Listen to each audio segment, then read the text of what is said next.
everybody, it's Matthew, meachew or Pete's. We're going to try this again. Well, this time I'm not going to play Call of Duty because Call of Duty, at least Modern Warfare 2, doesn't want to play nice with OBS. They don't mix. Kind of like black people and white people.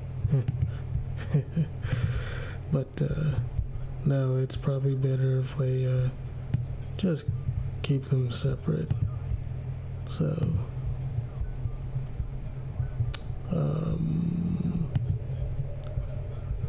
well, for now I'll just play Roblox. It's like, yeah, whenever I've played IW4X with like OBS, it records fine, but it just doesn't. Whenever you try to play,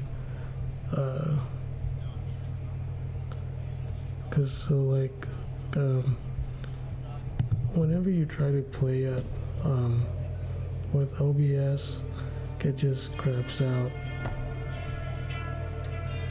So instead, I will try it again.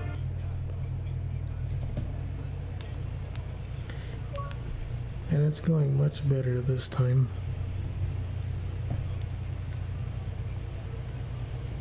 So that's what we won.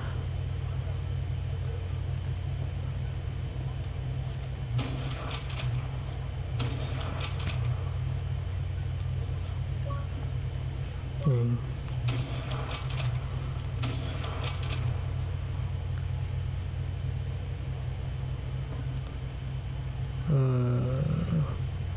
let me go to settings really quick.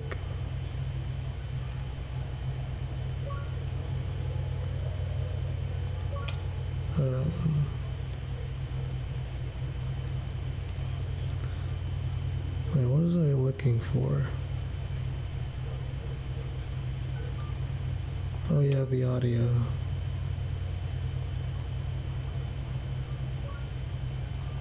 Alright, we can...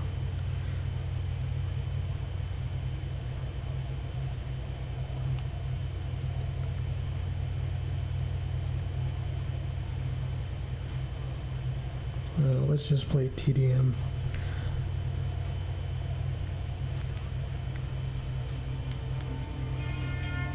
That's kind of loud.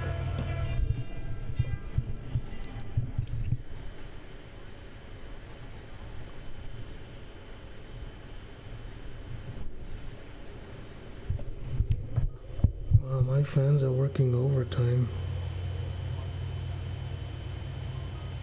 Oh well.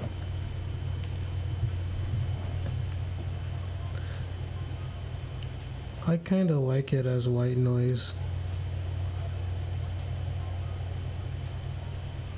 But it's kind of hard to hear the background stuff.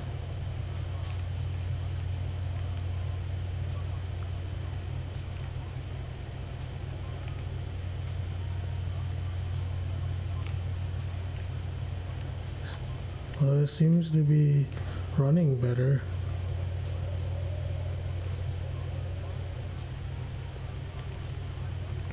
The thing I like about Roblox is you can make your own game.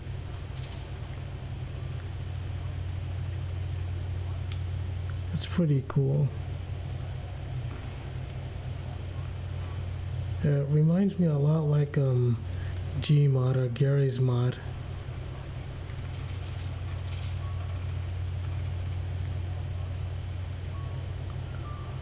Alright, where is everybody?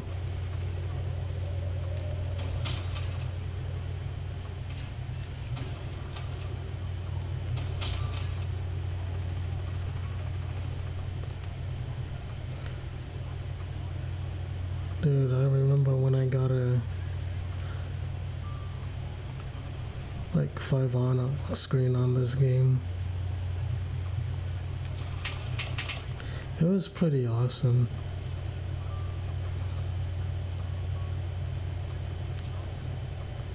Also, one cool thing I like about Roblox is that it's meant to uh, work on many other systems, so that um, there's a reason why it's so popular and stuff. It's because it can work on anything. It's got a whole bunch of games. You can make your own games. You can play it on mobile. It's got a whole, like, I think it broke the concurrent players record at like 40 million concurrent players or something. It's really cool. It's kind of amazing that this is running on the Roblox engine as well, because this is like Call of Duty or Battlefield level type stuff. Pretty awesome.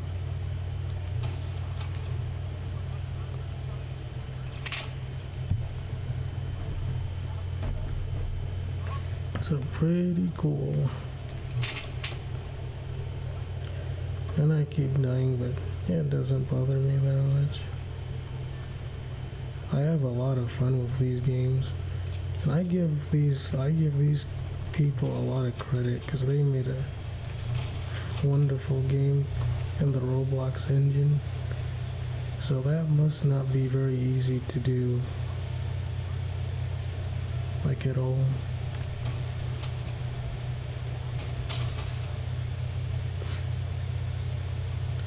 So yeah.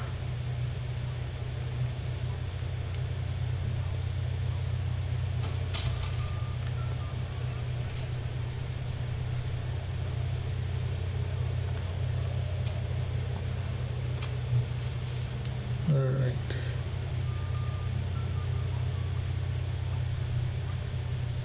Yeah, I think this is the highest graphics setting too.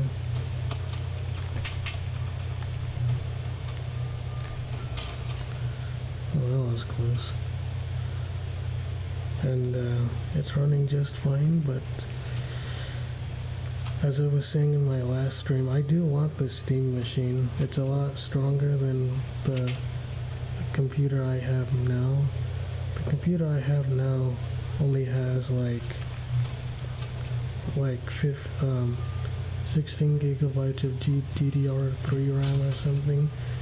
I think it only has like 4 gigabytes of VRAM, and it only has a GTX 1650. But the Steam machine is going to be like PS5 levels of power, 8 gigabytes of VRAM, 16 gigabytes of DDR like 5 RAM or something, and the GPU is close to the PS5, but it's going to run Linux. It's going to run Linux first of all, so that's cool. Second of all, it might force developers, or developers will want to like optimize their games, because it only comes in like a one set. It's not like it'll be like multiple. It won't be like multiple. It won't be like multiple PCs where it has multiple components and stuff. So it should be easier for developers to make it for for one spec. A lot of people say that 8 gigabytes of VRAM isn't enough, but I disagree with them. Like, I think 8 gigabytes is enough. It's just that developers don't optimize their games because they would rather just brute force it. And like, you could do that, but developers really could. They could get by with 8 gigabytes of VRAM, which is the more VRAM you have, the better the game can render and process graphics. along with like the GPU as well. And the more VRAM you have, the more you can do with it. But 8 gigabytes of VRAM should be fine. It's just that developers don't care to optimize, and maybe they could. I really hope they do. The other thing I like is that Linux will become more mainstream, I hope. And that's a good thing, because then a lot of games can actually be able to run on Linux instead of Windows, and Linux takes a lot less Linux takes a lot less data. It takes not data, but it takes a lot less let's see, what does it take less of? No, I think it takes less memory, because it takes a lot less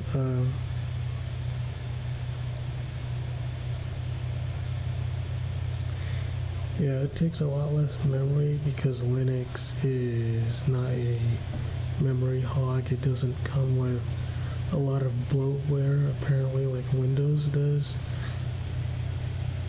So I think it's pretty good for what it is. What else? What is I gonna say about the Steam machine? I like how the sticks will have like a better Hall effect. So the Steam machine will actually it'll actually, at least the controller will be a lot better, because the controller, it won't get stick drift. It won't get stick drift. It won't actually. It won't like because it won't get stick drift. It basically means that you don't have the problems. You don't have to send it back in. It will have gyro. It will have like 6 axis. It will have all the good stuff that like the other controllers have.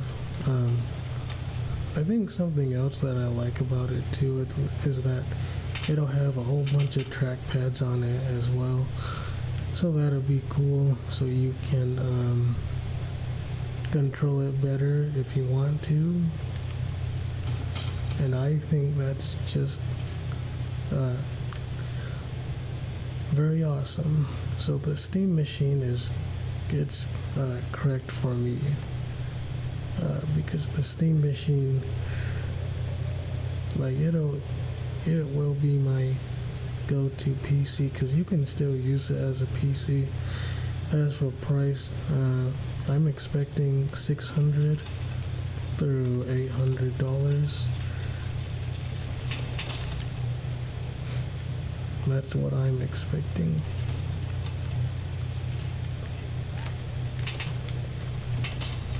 $600 through $800, because they said it's going to be priced like a PC also. So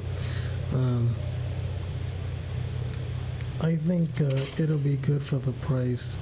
It's a PS5 level. It's a PS5 level console in terms of power, but it will probably be a lot more efficient. It'll probably have it might have better upscaling too, because it's newer. So Valve,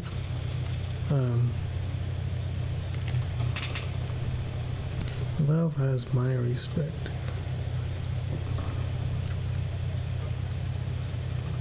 So that's what I think. I think I'm just excited for Linux and stuff. I've always wanted it to go more mainstream. I don't use it yet, but who knows? It's like you can use like Linux for a lot of things, and because it's still a PC.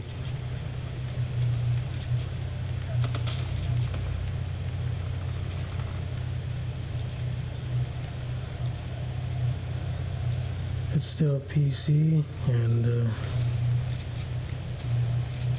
oopsie daisy. But yeah, it's still a PC, and you can do anything you want with it. It should be really good to handle. I really love the form factor. It's very small, it's very sleek, and it's just going to work out of the box, and I love that it seems to be very powerful, especially if that Steam box, the Steam machine, can get if it can get FSR4, that'll be a massive game changer, because as I've said before, that if it gets FSR4, that'll be a game changer. That'll make it worth it. It'll make it worth it for FSR. And a whole bunch of other stuff too. I think it'll be like PS5 Pro, like not PS5 Pro, but PS5 levels. But the thing is, they did a survey and they found out that like 70% of customers play on a computer that is less powerful than the PS5 on Steam. So Steam doesn't exactly, yeah, they may have a lot of players, but they don't exactly have the highest amount of specs possible.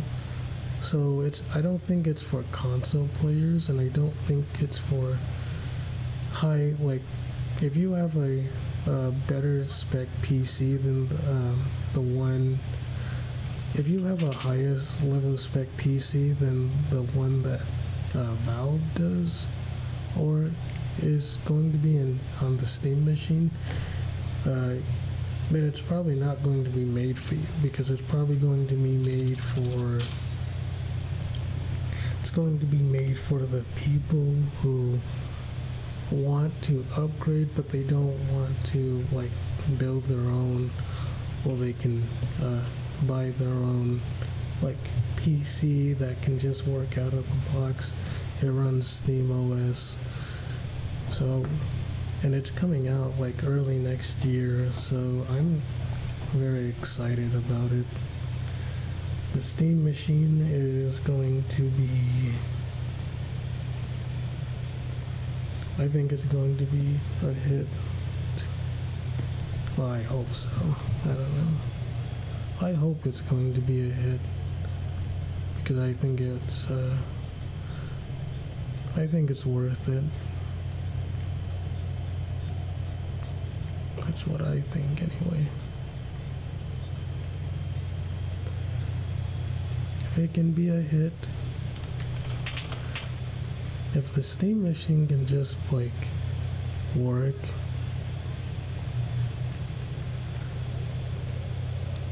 that'll be amazing.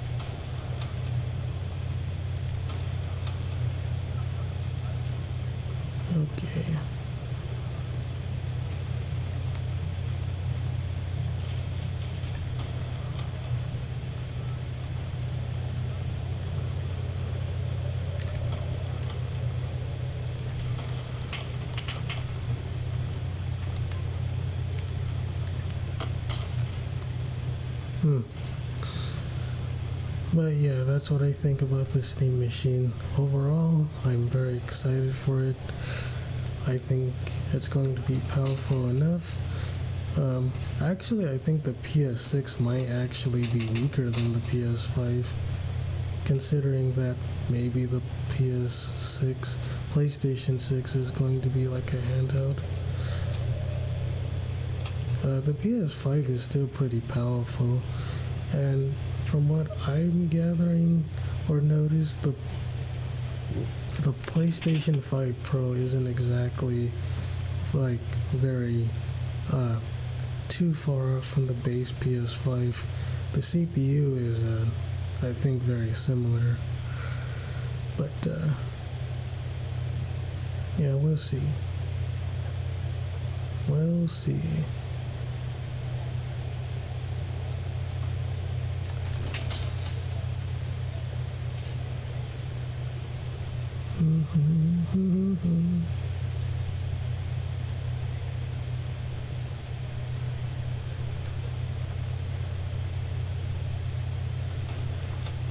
Okay.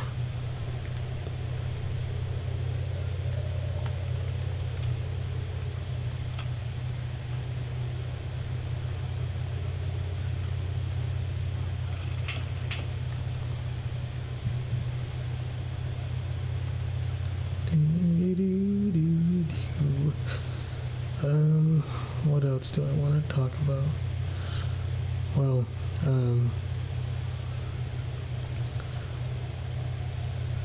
don't know, I'm kind of drawing a blank, but I think I'll talk about my takes on politics, power scaling, theology. So politics is first. I think any unity that is just race only is a myth, because people have tried it in the past, and no matter how good it got, there was no like truly unification without Christianity, though. Because white people, yeah, I think they do better on average. They do make for better societies, and Asians, than black people. But this was only after they became Christianized, because ancient Greece, ancient Rome, life wasn't exactly the best. It was actually pretty poor. So life back then, you were probably going to have a miserable life. People don't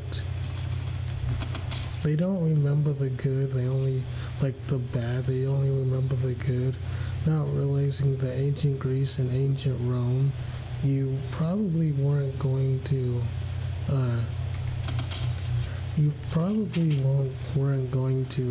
have a good time or a good life, because they were more barbaric back then. Their morality wasn't up to par with Christianity. They were all white societies, pretty much, and even then they didn't get along, is because white people didn't get along back in ancient Greece or ancient Rome, even if they say they did. You had good architecture. Those people were smart, and I love ancient Greece and ancient Rome. But people always have rose-tintedness, they have rose-tinted nostalgia, and I think that's very bad, because you can appreciate the architecture and still want better for them. You can still want better for those societies, and I think ancient Greece and ancient Rome, I think people, they always skip the part of the bad, and they don't realize that, back in ancient Greece and ancient Rome, you had gladiator fights, you have diseases that couldn't be cured because they didn't know, and even if you could know, you weren't you couldn't do anything because the medicine wasn't up to par. So even if you had the right medicine, you couldn't do much. So I think ancient Greece and ancient Rome are very romanticized, and they are good, don't get me wrong. I think they're great. I love the architecture, I love the societies, but people think it was like a masterpiece when it really wasn't. It really wasn't a masterpiece. People only say that because they don't say the good. I mean the bad. They only say the good, and so they have rose-tinted glasses. They have rose-tinted nostalgia, and I think you shouldn't do that, because you should try to be objective as possible. For example, if I were to say that white people back then were very civilized, why did white people assassinate Julius Caesar? Julius Caesar is pretty revered in ancient Greece, and they still killed him, and they were all white people. There seemed to be a lot of crime if you were like a peasant. Your life probably wasn't that good as people think it was. If you lived back then, you probably didn't have access to clean water or good food as much as people think. And I think that people just need to realize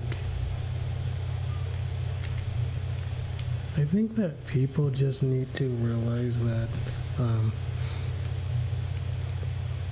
it doesn't really matter that much.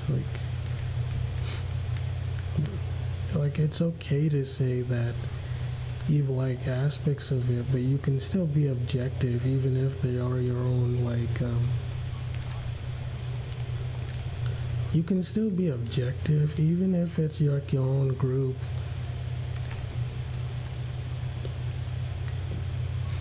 I don't understand why people can't be objective that much. I really don't. But actually maybe I do, because we all do it. I do it. Everybody does it. The thing is, you should try to be objective as possible, even if you should try to be objective as possible, even if you like that, even if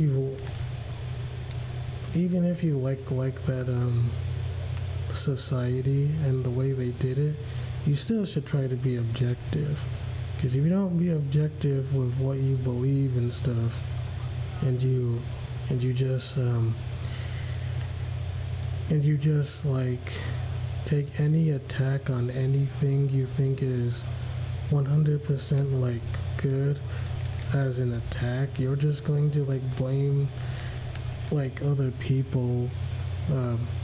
You're just going to get angry and blame other people for a misunderstanding because you couldn't explain clearly why you just don't want to admit that people can be bad, and that these claims are not like the way people think. It's okay to admit no society is really perfect, besides probably the Jesus Society, of course, but I'll get back to that later, maybe. But yeah, people should not be afraid to. All I'm going to say is people shouldn't be afraid to criticize their own, like, societies and stuff. And I don't understand either why that's a problem. I don't really understand it.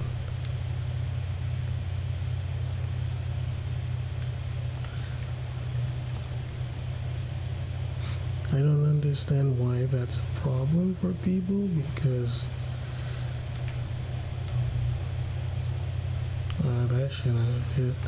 But I don't understand why it's a problem. It's the same thing with like ancient Rome and ancient Greece are basically the same things, right?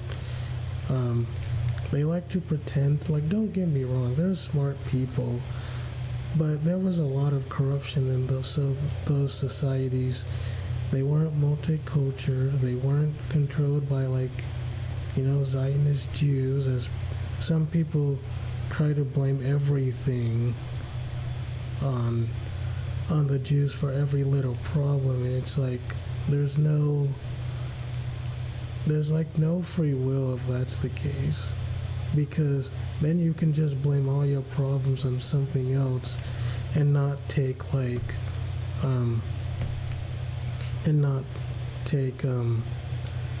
you don't get you don't, that's not the way to grow as a person if you just blame things on like other things or other people instead of like, I don't know. At some point you have to learn.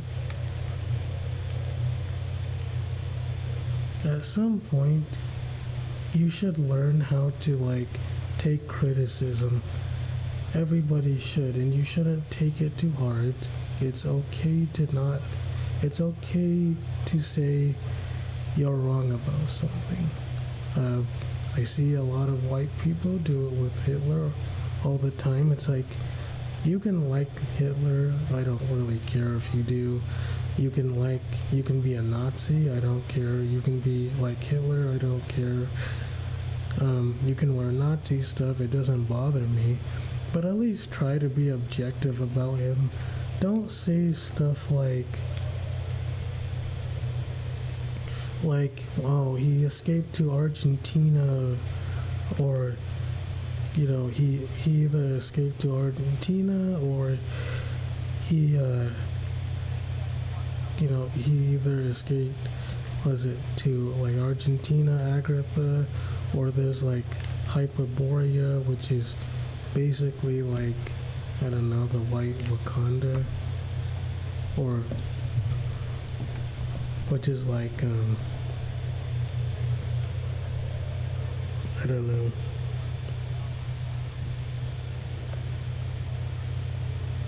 Needs to, okay.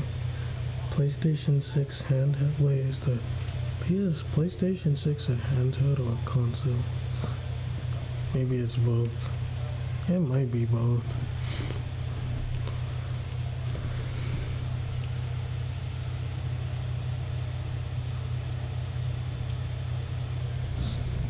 It could be.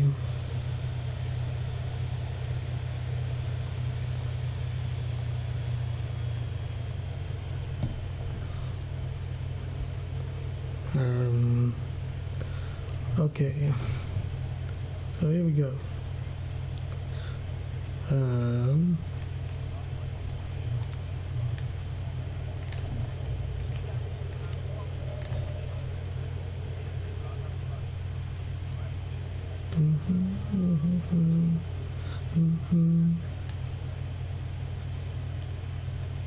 wonder if there's like a body cam game that I can play.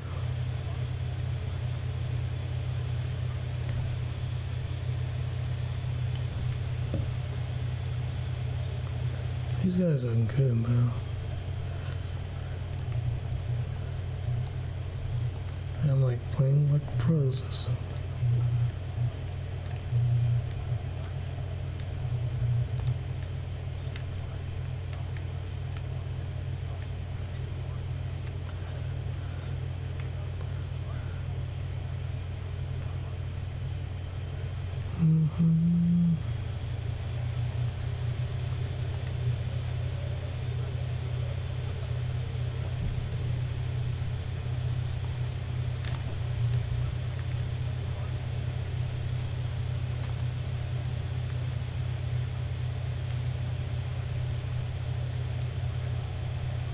What are you guys doing? Oh, I was gonna say, sometimes I go places I don't know. I haven't learned all the spawns here yet.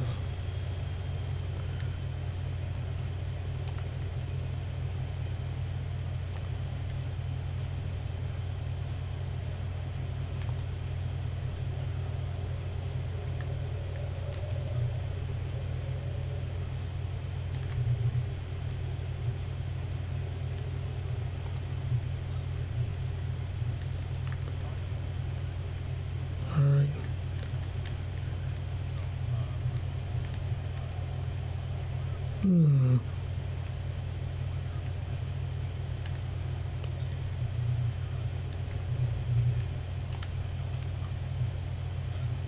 But yeah, so that's my take on that. It's like, going to the Hitler thing, back to the Nazi Hitler thing really quick.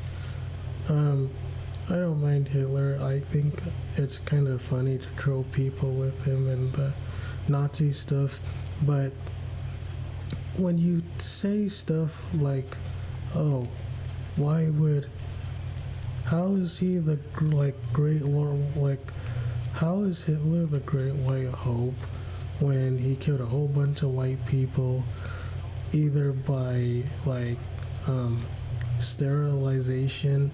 What's this called, the T4 Action? It's called the T4 Action thing, program. It's where you people he deemed unfit to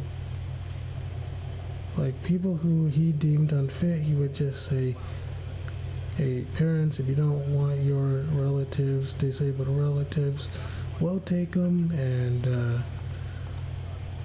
we'll give them a great life. They basically lied so that they could they basically lied to the people so that they could sterilize him and kill him. And sure, I do believe Hitler to some degree cared about his own people, but it's not like what people say it is. People lie about him, people for and against, so they can push an agenda. They either make him worse than he really is or better than he really is. And it's not because I don't like some of his stuff. I do think he cared about his own people, as I said before, even if it was a certain requirement. He was a good painter, I think. I think he also had a lot of goodness in him. It's just that he wasn't perfect. And I think people really need to be careful, because they argue like he's some sort of God or something, and it's not cool when that happens, because then you lose all objectivity. Once a lot of people who argue for Hitler being a great white leader, they don't understand how inconsistent he is. So for example, let's just name something he's inconsistent at.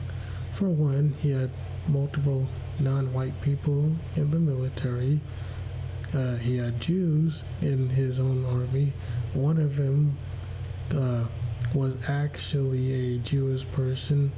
One of them was a Jewish person who was actually disabled too. So good job in being inconsistent there. So, and what was the other one? He also sent many Jews to Palestine, which is now Israel. He made a pact with the Jews and the Havara agreement. So he wasn't exactly consistent. To me, most things in life don't bother me.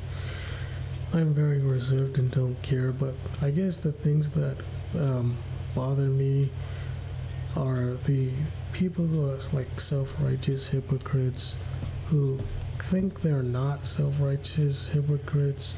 They say, oh, well, Hitler wasn't so bad, even though he constantly contradicted himself numerous times. It's okay because, well, it was for the greater good and he cared about his people and he was the great white hope. Not realizing that the great white hope actually wasn't even that great himself. He even had a lot of health problems too. He was drugged out of his mind. He had a lot of problems. And I think a lot of people like just aren't, they're just not being objective because, as I said before, people who are die-hard haters don't focus on the objective because they argue with emotion, and people who are die-hard Hitler fans are also don't because they argue with emotion. They don't argue in a way that is actually consistent, because if they were consistent, they wouldn't actually be arguing the way that you are. And whenever called out on this, they literally don't know how to respond other than it's just hatred. It's just hating. That's because they're not being objective the other way. It's like, okay, you're behaving the exact same way you have condemned others to behave, and so you're a hypocrite. That's called being a self-righteous hypocrite, because you think your hypocrisy is somehow better than others' hypocrisy, self-righteousness, and you're doing the same thing. I do the same thing to a lesser extent with the LDS Church, because we try to rationalize our own beliefs, and when our own beliefs are contradicting themselves to a point to where it's uncomfortable, we have cognitive dissonance about ourselves. We say, no, this can't be possibly correct, so we shield ourselves from it. We want to say it's a lie so that we can always have a security blanket on something that might not actually be as good as we think it is. People always want to be assured of themselves. They always want to. And I don't know why that people want to be assured of themselves all the time. Well, actually, maybe I do kind of see why. Because people always want to be correct. They always have to be correct everywhere, even if it damages them to the point to where that they can continue to. It always has to be to the point to where people can always have themselves.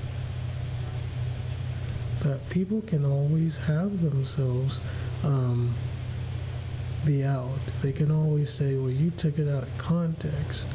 And it's like, well, Hitler was kind of inconsistent, and so were the Nazi Germany's, and you saying, well, he loved his own people, but he loved them enough to kill them. Even if I do think it is true he loved them, he only loved you because of how useful you were to him. If you weren't useful to him, guess what? He got rid of you. He got rid of you after that, and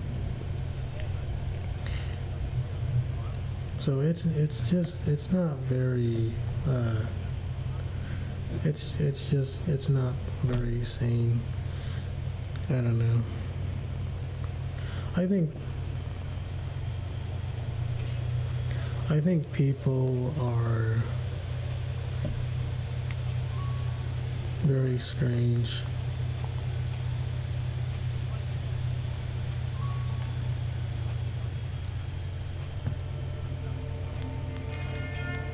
But yeah, that's going. So going on that, let's see, what else am I trying to say here. So yeah, people who are self-righteous, the most people that kind of bother me are the people who are self-righteous hypocrites who are not consistent, and then they like try to say that they're being consistent when they're really not. It makes it sad because it's basically telling you that they can't accept their own failures, or they can't accept that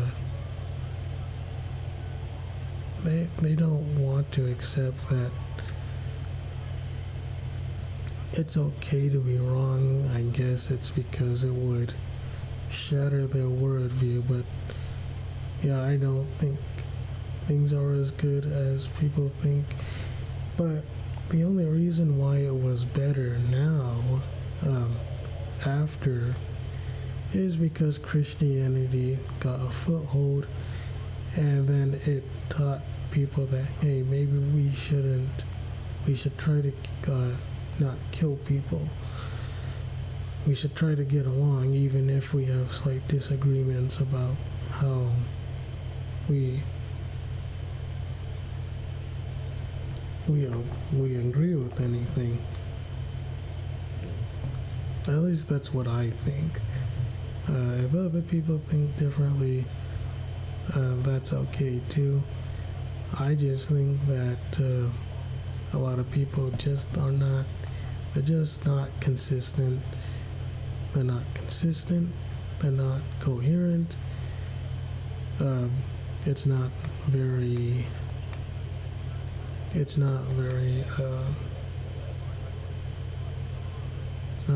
logical. A lot of it is a non sequitur. And how was life back in the Viking days? So let's get back to the Vikings, and let's try to make it very quick as well. The Vikings,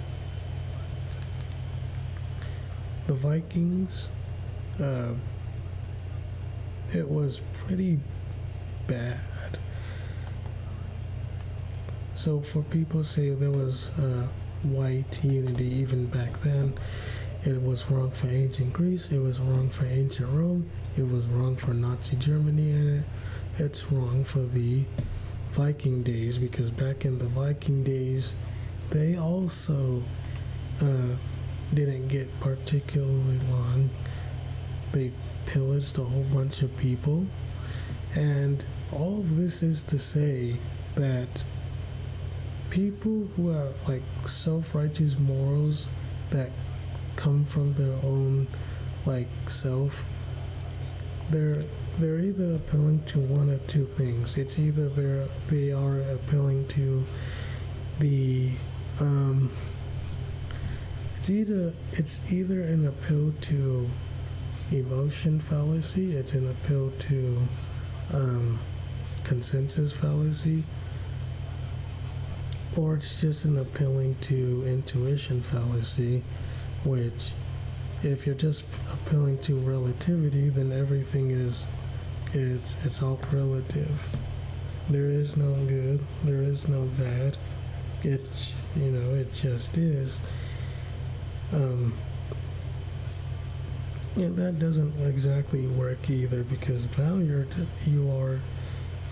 are appealing to self-righteousness, and if all morals and actions are truly subjective and there's no objective, then everything that people think is moral is it's just like semantics. It's just an appeal to relativity. It's an appeal to relativity, and I'm not so sure how people can say otherwise.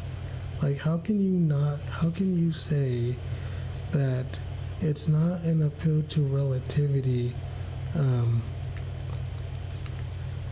if you're just going based on intuition, consensus, or the fact that we can just know things because we can say, well, we know it's bad because it hurts us, or it's based on like a body autonomy. And the thing is, you then have to explain why suffering is bad, because from an objective standpoint, there is no bad in this world. It's like, why is anything bad or wrong at all if it's just based on subjectiveness? There is no good, there is no bad, there is no way to delineate the good and the bad. You don't have a universal mind to make the claim that anything is really bad, because it's all based on personal preference and relativity and subjectiveness.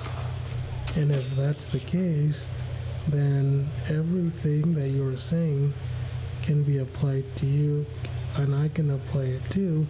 And every action and all morals are basically the same.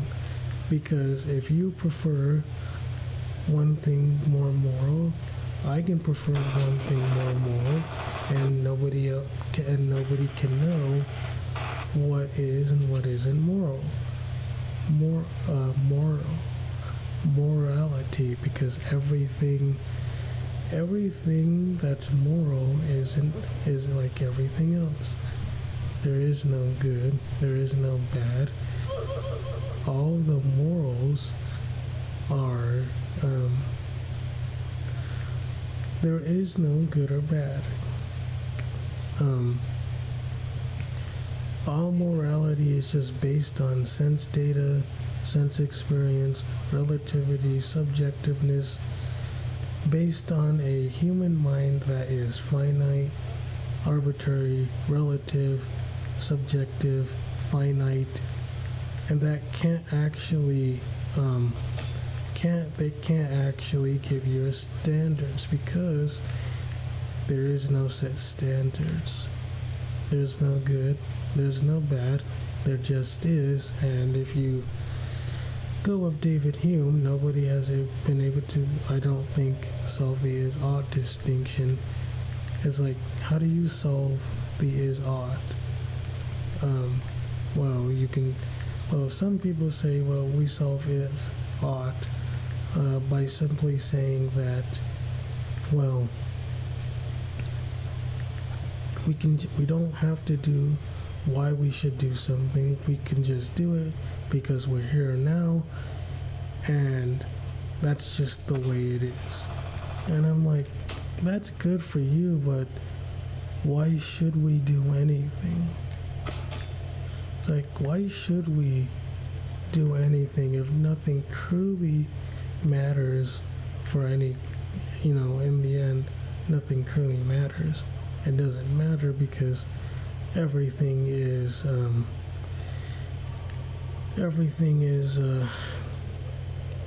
ultimately meaningless.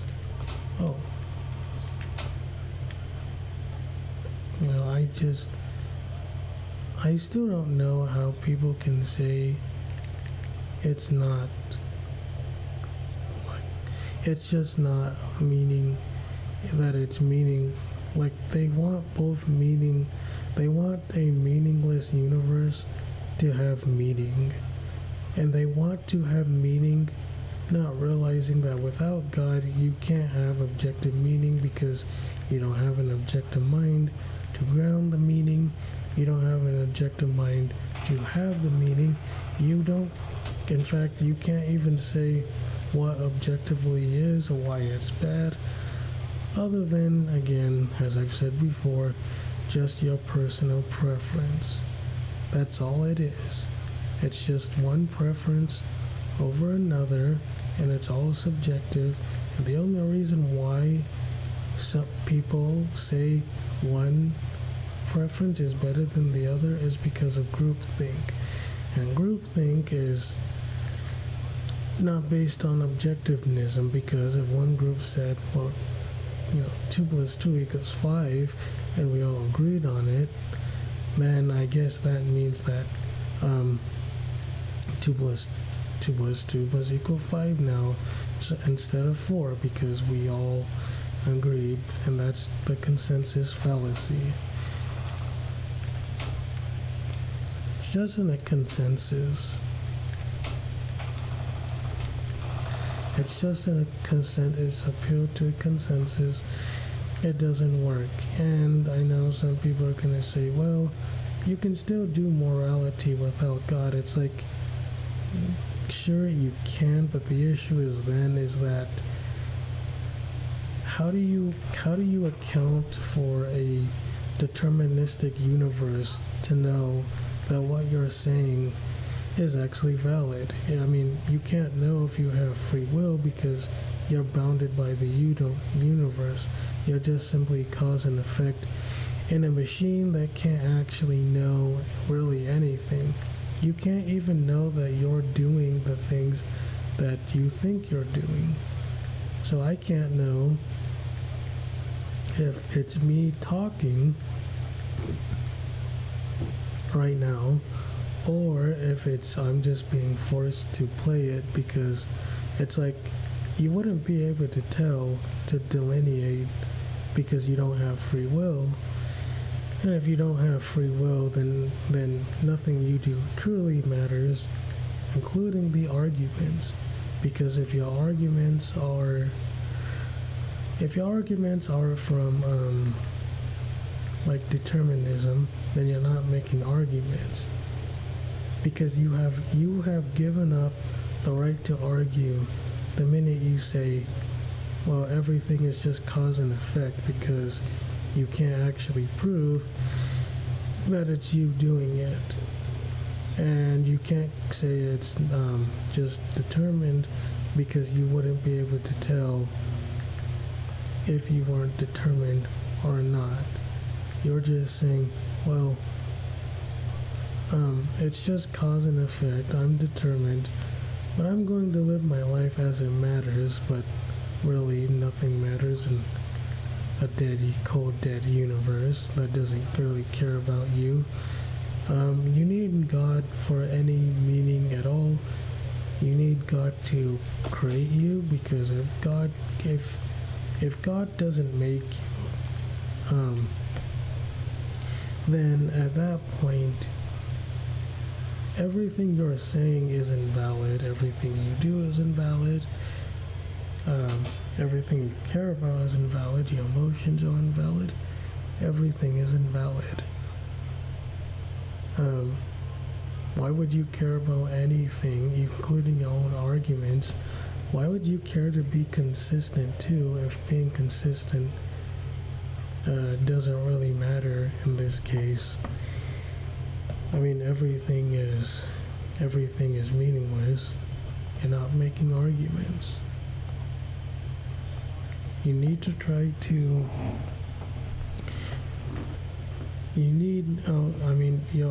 So people also argue from a pragmatic standpoint. They try to say stuff like, well,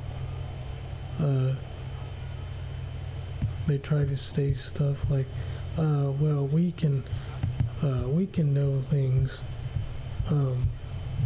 We can know things by simply.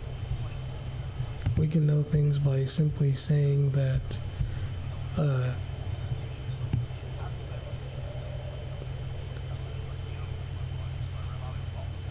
We can know things by simply saying that we can feel them, and suffering is bad because we've all agreed that it's bad. We can do things without God because, well, God, we can do things without God, therefore God, not realizing that still begging the question is like, You can't know how you got here. You can't know how you exist. You argue with transcendentals that you have no justification in. You have no justification in how you got those. You argue with metaphysics, even if you don't know how they like. It's like they assume all kinds of things that they can't exactly ground or justify or prove from the worldview, but then it's almost like they take them for granted in that worldview. Them saying they can know that, it's very, very strange.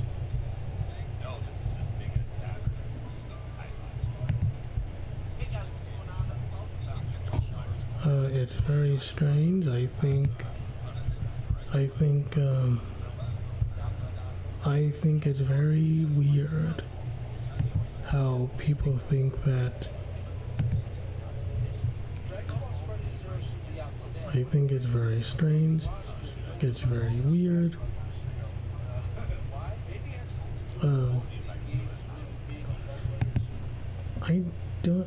I just don't understand how people can think. I don't understand how people can say that, oh, well, we can do stuff without God, so therefore they can give us the grounding and justification. I'm saying without God, you wouldn't be able to do anything. Because even if you say your own mind is your God, or your own intuition is your God, you still have to be you with free will and not determined to be able to know that it's you making the arguments. The problem is, in a determined universe, you wouldn't be able to tell because you wouldn't be able to make arguments. You see, if you're determined to argue something because you're just cause and effect, then everything you're saying is invalid because it's not you doing it. You're only saying the stuff that you are because the God in the brain or the God in the universe is allowing you to say that.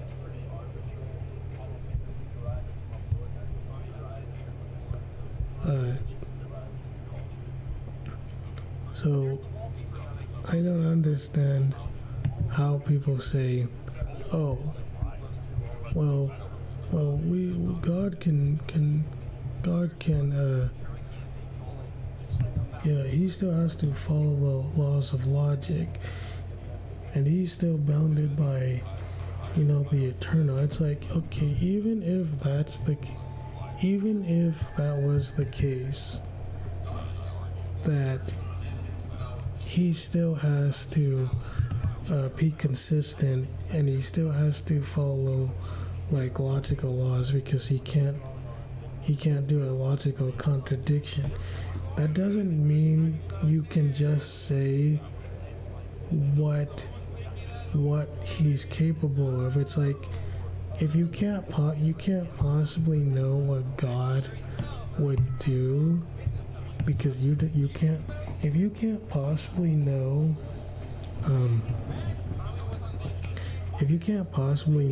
what God would do, because God Himself is better or higher, because He's all powerful. If God is all powerful and all knowing, how can you come to the conclusion that you would know how God wouldn't, like, how you would come to the same conclusions? Just because you can't comprehend something doesn't mean God can't do it. I think that's a really, really hard thing to do, because it just seems like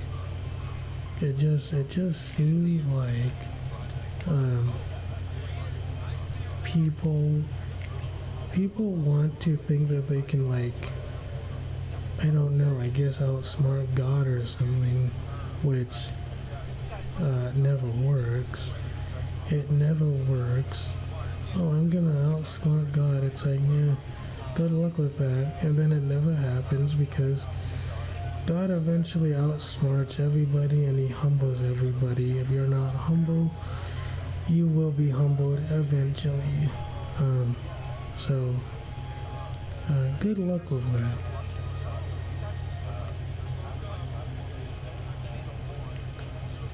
Speaking of humble, I want to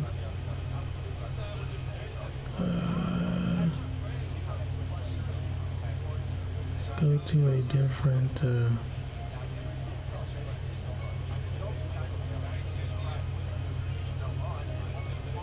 let's see, I want to go to let's see, do I want to do this or find a party? Alright, I'll look for a party if they want to, but probably nobody does. Sorry, I'm trying to play a dungeon and the Roblox MMO. I'm level, I think at least 15. It's called Crescent Cove. Yeah, wait, yeah, the MMO is called World Zero. Guess nobody joined me. Well, that's okay. I've done it before. That's fine. It's very fun though. I really enjoy it.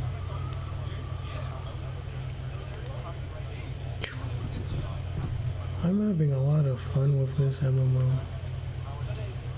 Yeah, it's kind of easy and generic, but you know, I like the fact that I can go through. It's pretty fun to just go through dungeons, and you level up kind of like pretty fast, and the people are nice. They're really nice people.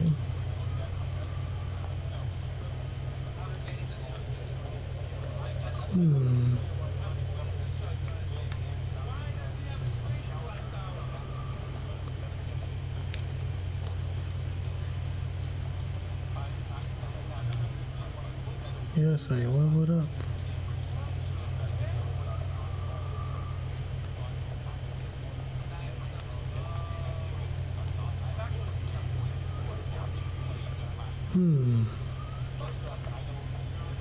I look kinda cool. I do like the character designs here.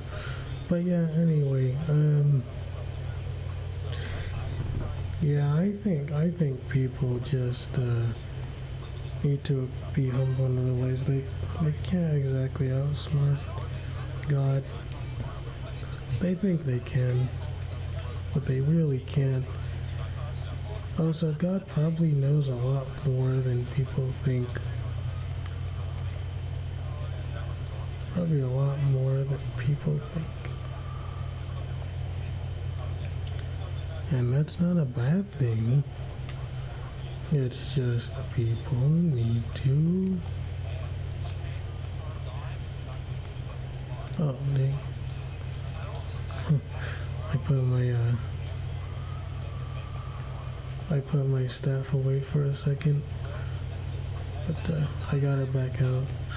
So anyway, yeah, it's just, I don't know. I think a lot of people are very hypocritical. They just don't like to be called out, and I don't understand why. It's like, okay, even if you're wrong, does it really matter? It's like, it's not the end of the world, man. It's like, if you're wrong, then you're wrong. It's like, so what? Oh no, I'm wrong. I'm wrong about things. It's like, okay, so what?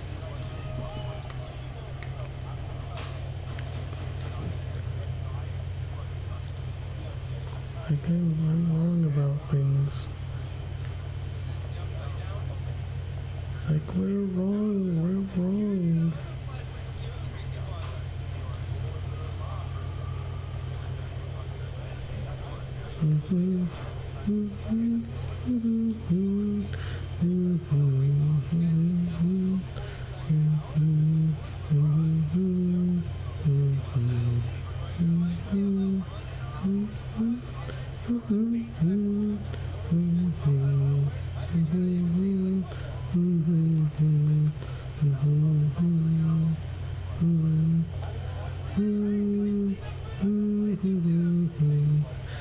I'm kind of bored, but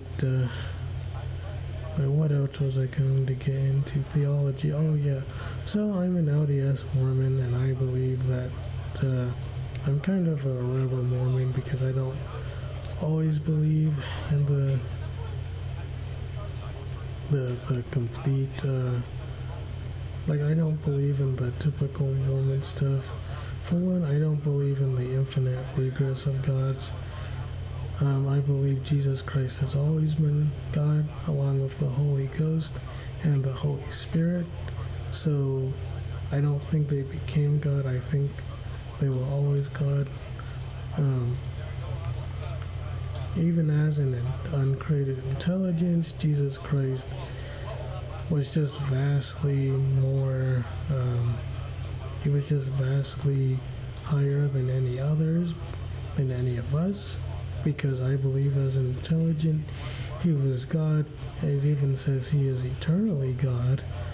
If you look at Mosiah chapter 5, Mosiah chapter 15, Doctrine and Covenants, section 93, and the book of Abraham, it says there was one intelligent greater than the other. It says Jesus Christ is the eternal God, how he's both the Father and the Son. It says that they are one God, yea. In Hebrews 1:8 or 8:1 or something, somewhere in Hebrews, God the Father calls Jesus Christ God. So Jesus also said, before Abraham was, he existed.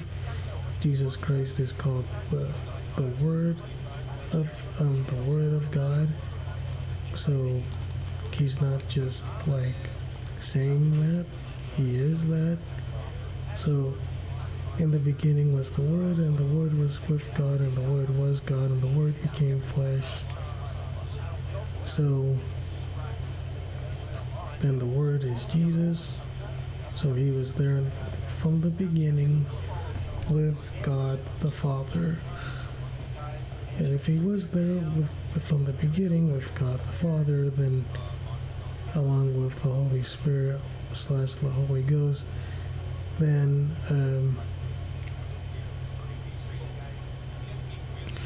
it doesn't really matter, because at that point,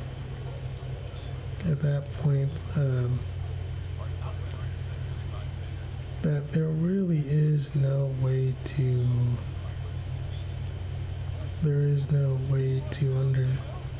understand that there really is no way to get away from the fact that Jesus Christ is God. He even says, before Abraham was, I am. He met Elijah and Moses. He was on the mount, and I think Transfiguration or something. He is the visible image of the invisible God. There's even the Jesus Christ is God, is Jesus Christ is God inscription under the ghetto. And so Jesus Christ Jesus of Nazareth wasn't just some guy that was made by Constantine, or he wasn't some guy made later, because the inscription was almost like almost a century before the Council of Nicaea. So there's no way that Jesus was a made-up character. You have non-biblical, biblical evidence, like Pliny the Younger, Josephus, Tacitus, the Pilates, the letter from Pilate, Pliny the Younger. So I don't see how people can say that. I don't see how people can say that Jesus wasn't a real person, because most historians, even non-believers, believe he was a real person. Whether you think he's God or the Son of God is, up to you and your interpretation. I believe he is both God the Son and the Son of God, and I think he's always been that way. But that doesn't mean that that doesn't mean that it doesn't mean that he didn't exist, at least as a person. And a lot of people will deny him as a person, which is actually kind of insane, because a lot of people, I don't know, I think that I think they understand is that if Jesus Christ, or Jesus of Nazareth at the very least, is any way real, then Jesus Christ is, because if you establish that Jesus existed, that's already a big it's already a devastating it's a pretty devastating blow to non-believers, because now they at least have to realize that, yeah, Jesus isn't just some guy that people think. He's a lot more than that too.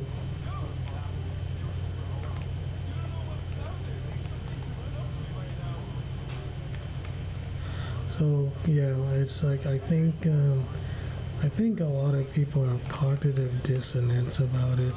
They really don't want to admit that Jesus Christ could be real, because it would ruin them. And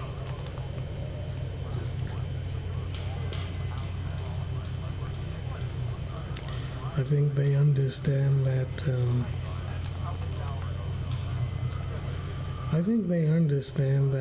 Jesus being real is the first step. If you get the first step out of the way, the second step is that, Jesus is real, Jesus is who he says he is, and then it just gets worse and worse and worse. And I think with the way that the world's going, with the death of Charlie Kirk, I think a lot of people are realizing that, yeah, this Jesus fella might actually be, he might actually have a very high chance of actually being who he says he is, especially when a lot of non-believers are starting to scratch their heads and going, yeah, this society, it's not working the way we would expect it to work. It's because a lot of people, I think, are getting scared of it. I think a lot of people do not like this world. A lot of people don't like it, and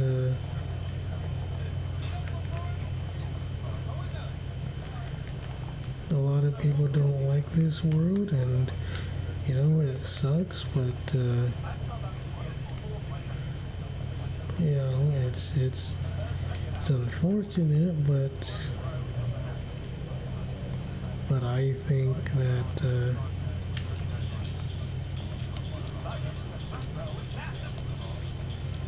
I don't know,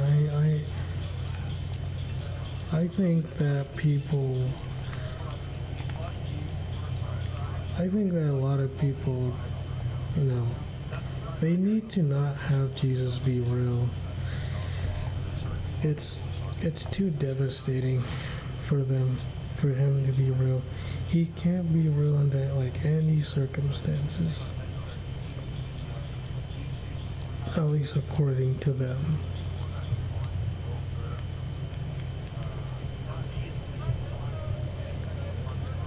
So, anyway, that was my long rant for like, that was my long rant for, my long rant.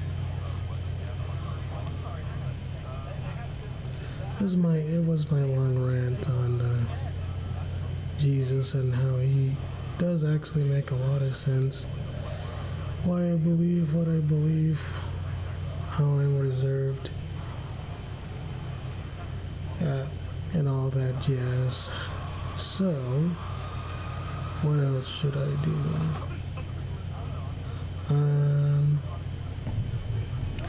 I'm kind of tired, but I don't want to like stop right now.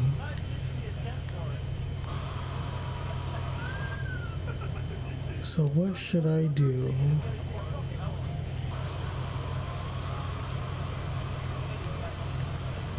That's kind of loud.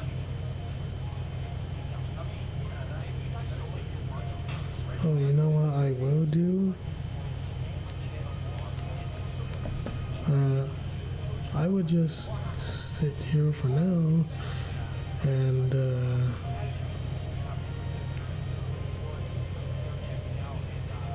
so I'm trying to look up on Google for a second. It's like almost 2 o'clock, so I'm kind of tired a little.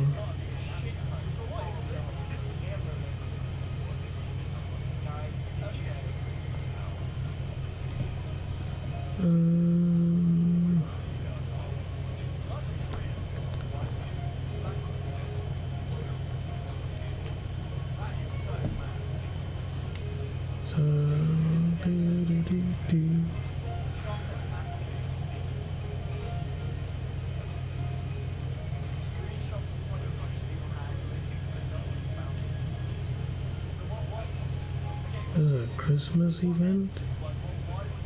I wonder what this is. Oh, Holiday Village.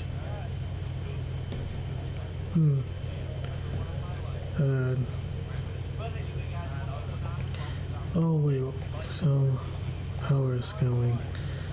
I'm pretty tired, but I will see what I can think about, if I can.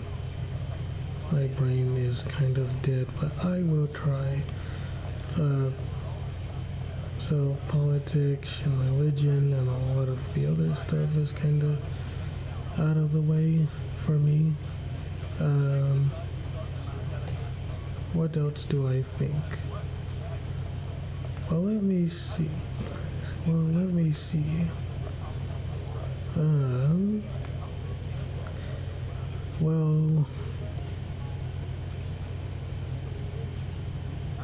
Let's try to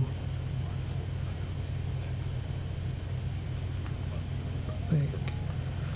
Oh yeah, power scaling. Okay. Yeah, power scaling. So,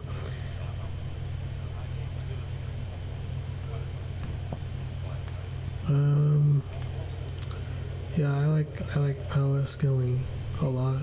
Also, like who can win between like Goku or Superman, or Goku versus Saitama? How powerful are they? Are they like boundless or out of verso?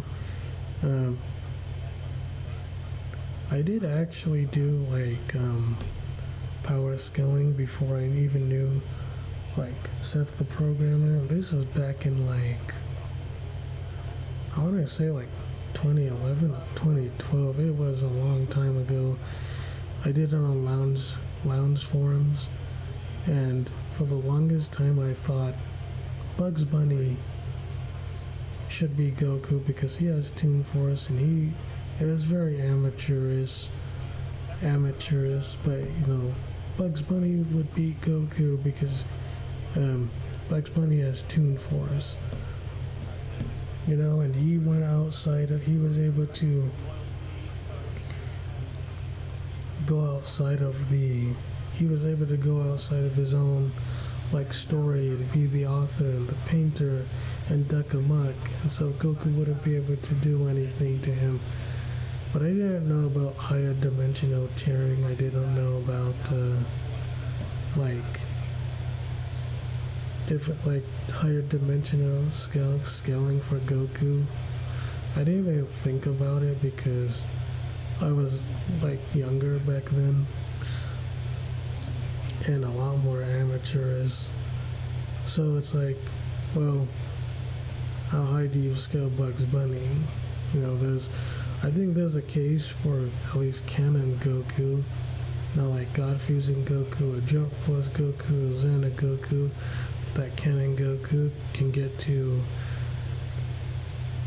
outer verso, if not higher, via Arale and via the dimension of strange swirling lights, and that by the time of the word of power, he can go backwards in time due to being able to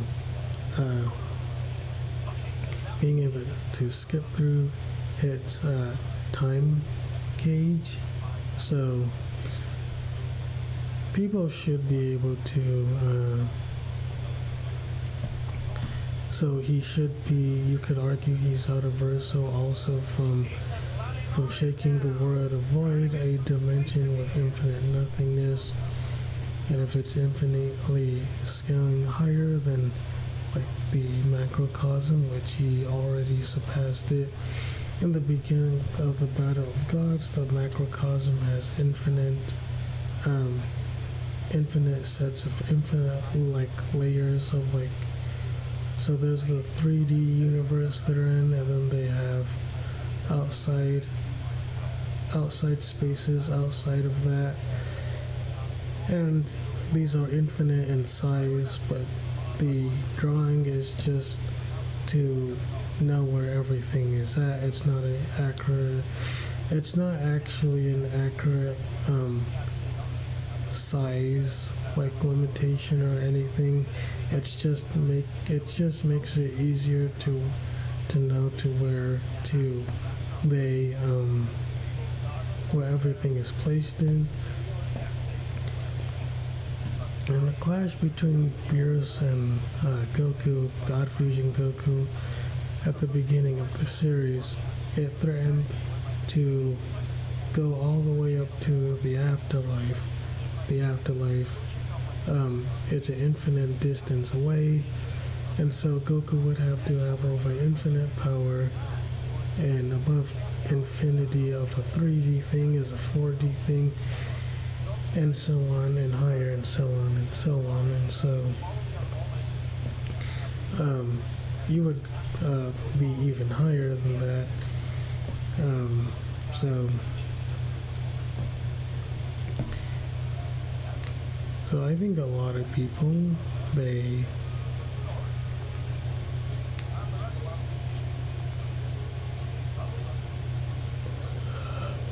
I just think that a lot of people, they don't realize that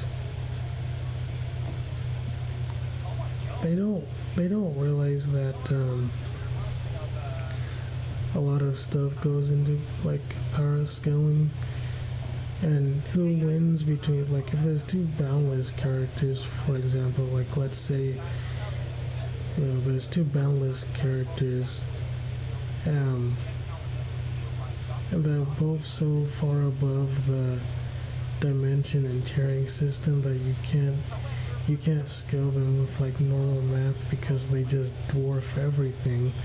And in that case, it probably goes based on the cosmology size, because both characters are boundless. They're absolutely everywhere. They encompass everything. You can't actually beat them. You can't You can't do anything. You can't. You can't actually.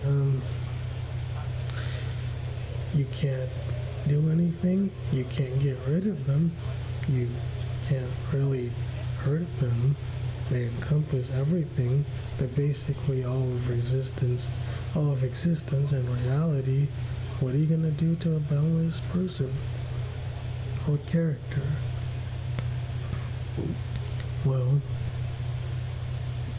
that's kind of hard, especially if you have another character that's also boundless. So it just goes, I think it just has to basically go to whatever cosmology has a bigger cosmology, because whatever the bigger cosmology is, then you are boundless in a bigger and higher hierarchy of cosmology. So therefore, your boundless is more impressive than another person's boundless. Although I don't think there is really layers into boundless. The only thing I can think of that's higher than boundless is irrelevance, which, I was going to say that before, versus wiki and, versus battle got rid of the layers into boundless. So I guess the only thing that's higher than boundless, in my opinion, would be extrovert. It would be not extraverso, but it would be metafictional. It'd be metafictional or extrafictional. For example, God Fusion Goku. A lot of people compare him to, they compare God Fusion Goku to like Cass or Cosmic Armor Superman, or people like Popeye, or people like Bugs Bunny, or people like Deadpool, who break the fourth wall and acknowledge that they are fiction, and they acknowledge a fictional representation of a real life person. So they're not actually like, even though Superman says he can feel the reader breathing on the page and whatnot, and Popeye beat up his actual animators, I think the big difference between God Fusion Goku and the other fourth wall breaks is that God Fusion Goku actually interacts with the audience, and he's able to shake the chairs from a real life perspective, because he's not just acknowledging the real world, he's interacting with the real world via fusion and shaking the chairs. And I think that's a lot different than what Cosmic Armor Superman did, or Popeye did, or any other fourth wall breaking did, like Deadpool. It's much different, because you don't just acknowledge the fourth wall, you interact with them. It's like, yeah, God Fusion Goku, he didn't become like a real life human. Like, you can't go down the street and you can't just go down the street and go to his house and hang out or whatever. But you can acknowledge that the fictional aspect of it is that Goku didn't interact with a fictional real life version. He actually interacted with a real life version, a real life you, and not just a fictional real life avatar version of you that is in a fictional story. I think that's much different. I think it's much different than what people think.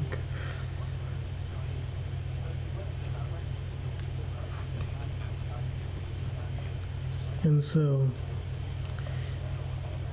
I think a lot of people, they don't want to realize that there doesn't seem to be a lot of characters. I would say that if you highball, like if you lowball God Fusion Goku, you could just say he's infinitely transcending a fictional real life representation of the real world. It would just be like high universal or boundless.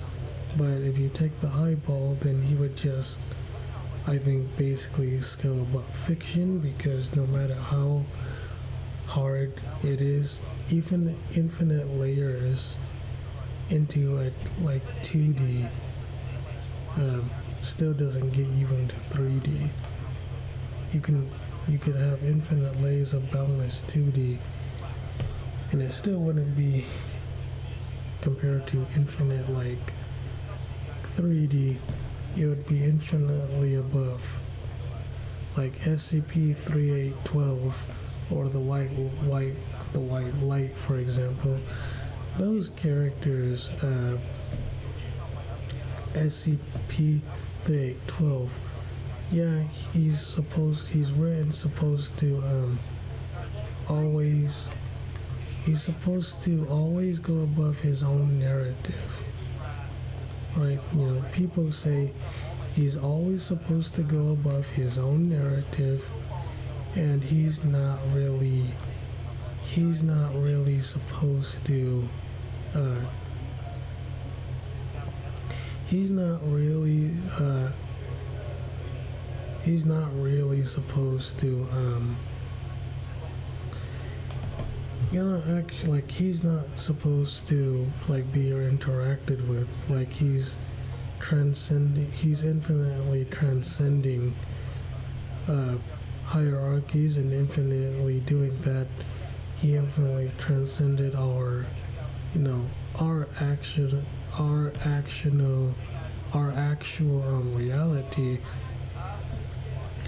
But then the issue you have with, I think, with SCP-3812 is that 3812 is also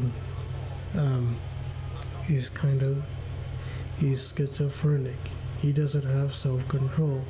He's a lot like Azahoth in that regard. He has a lot of power, but he doesn't have self-control. And if you don't have self-control, what good is that power? Like, what good is that power if you don't have self-control? And you just don't have it. You don't have it. You don't have self-control. You don't have the power.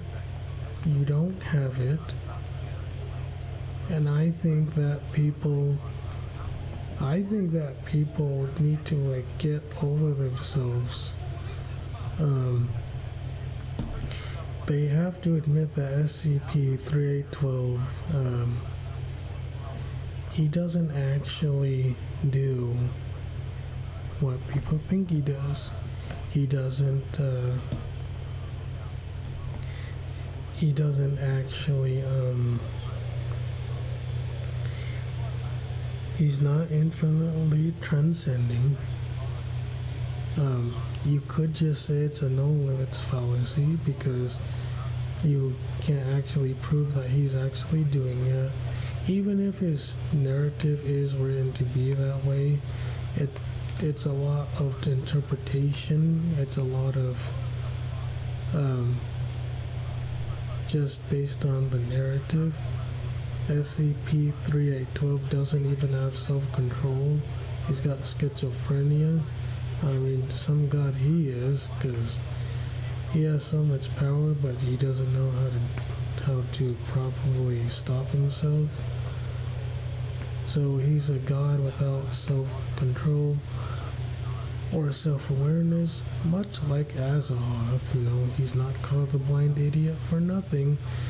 Um, these gods, they're so powerful, and yet they don't have the power to stop themselves from doing something, I guess. It's very strange that they don't have it.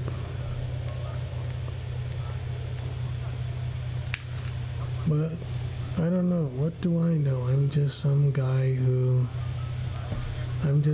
brown, emo, reserved, mostly unbothered LDS emo person who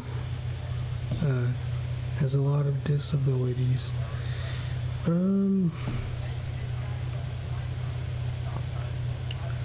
So what else do I want to talk about?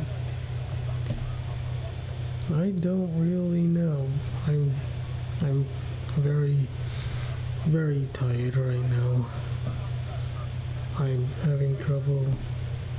I'm kind of having trouble staying awake and stuff. Not because I can't do it, even though I could do it right now, but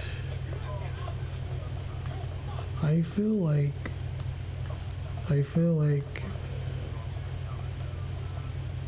that I'm kind of losing my concentration. Man, it's hard. And what's body cam?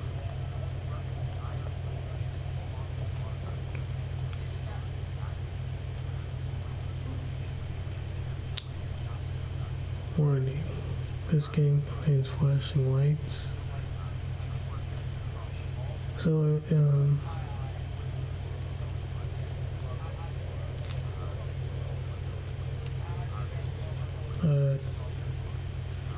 thanks. Tactical? Limited cell? FBI SWAT team?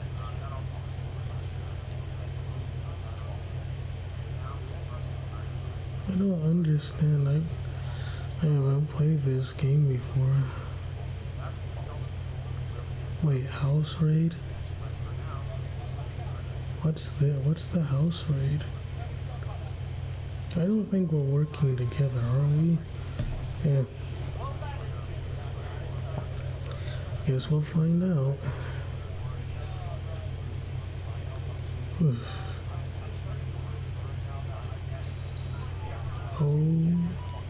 Oh, this looks sweet.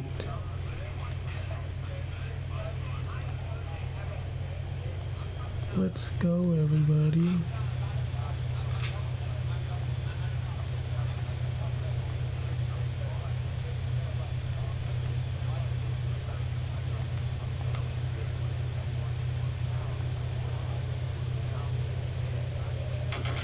Oh, this is awesome.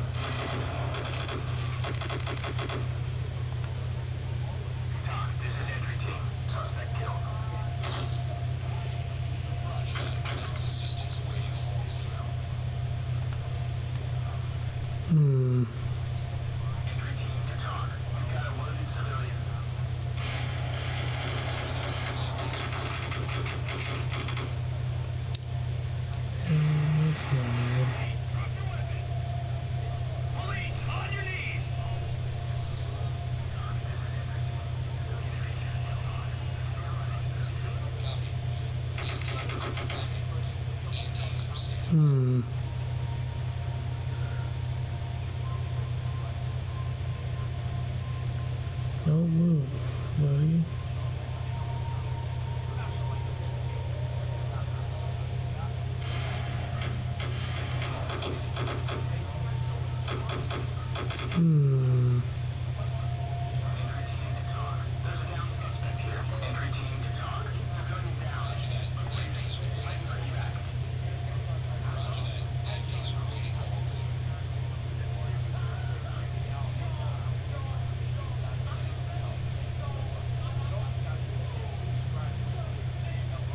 Well, that's pretty neat.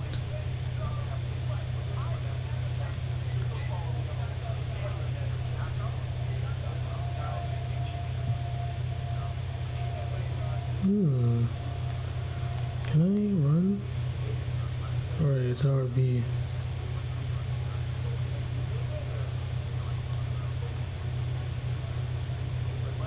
Yeah, I think you go back to the squad card.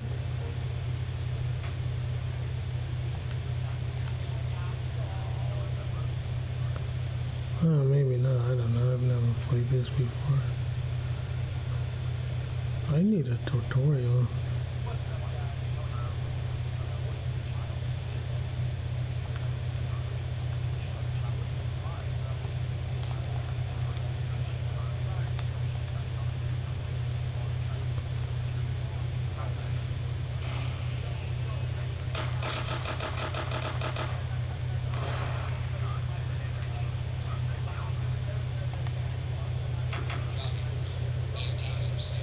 How do I get my gun out?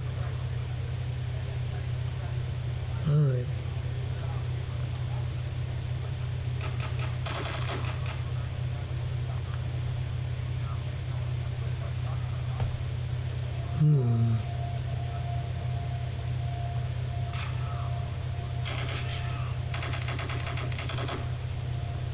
Oh my.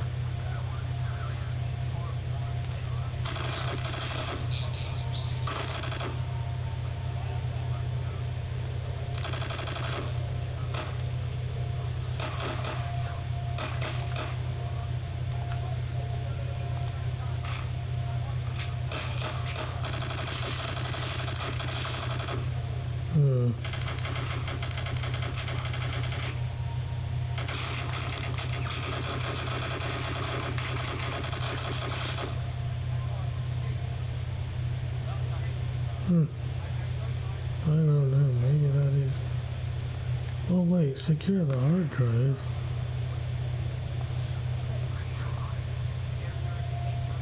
Wait, where's the hard drive?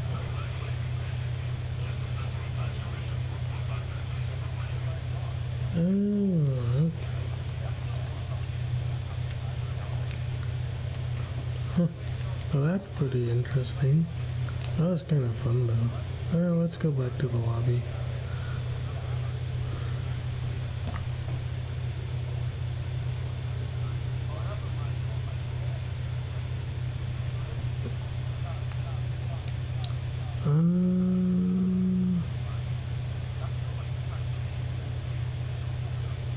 Home raid. A VC. Oh yeah, voice chat. Voice chat server. What else? Club crash.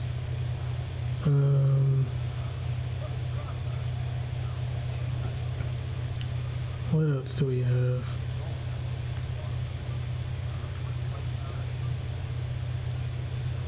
Safe house.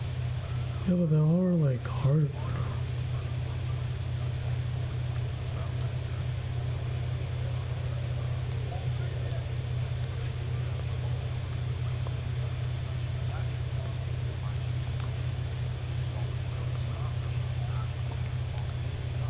Huh.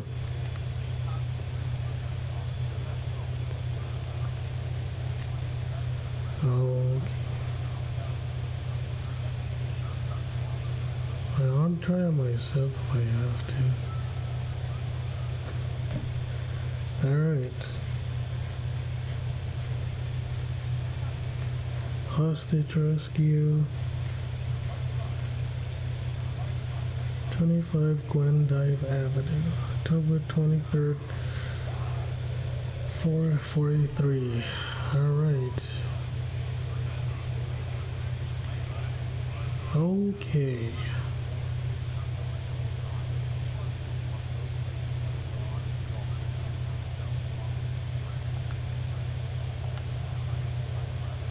Alright. I am all alone. Secure the hostage. Secure the civilians.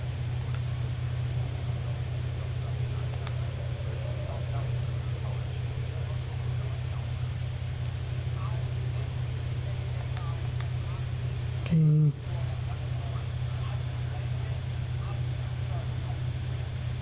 Um.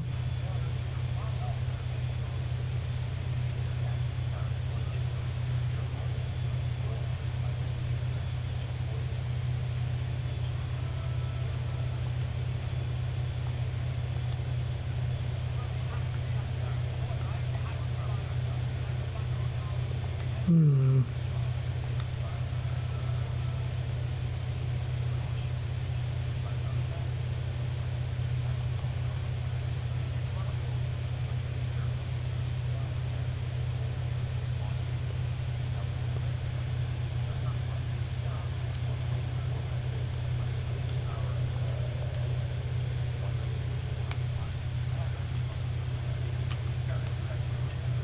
It's probably better if I get the. Maybe I should like go.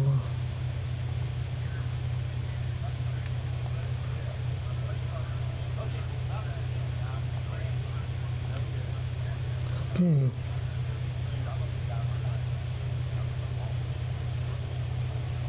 Um.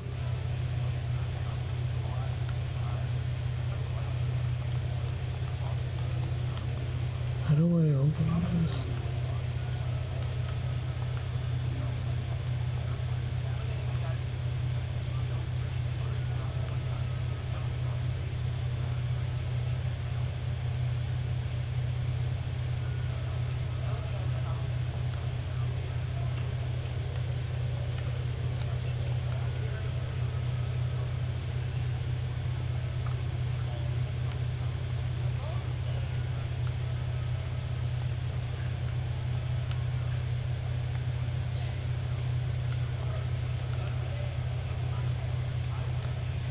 Hmm.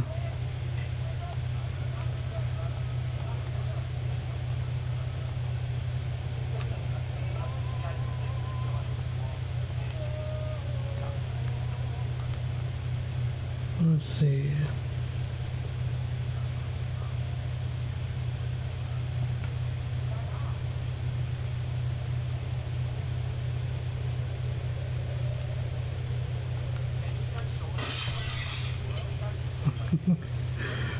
Dang.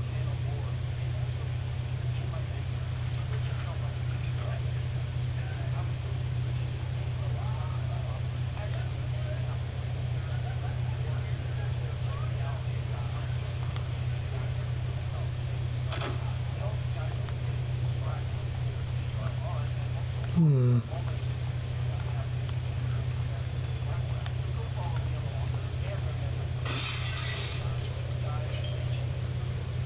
Really? Does this break when I go up to them? Oh.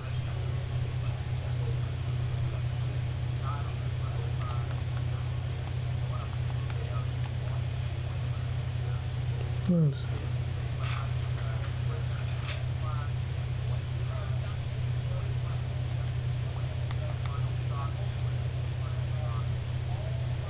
Hmm.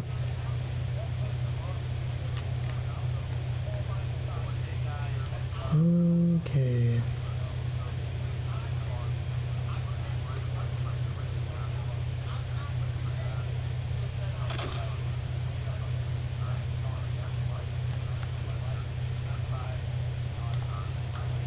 Well, how do I...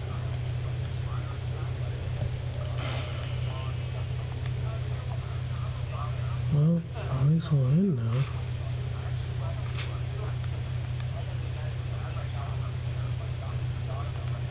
Okay.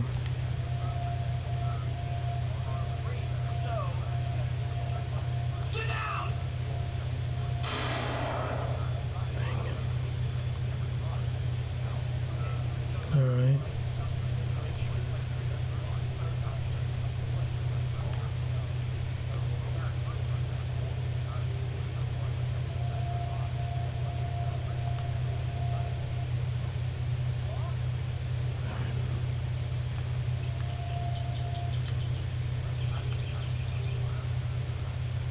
Okay.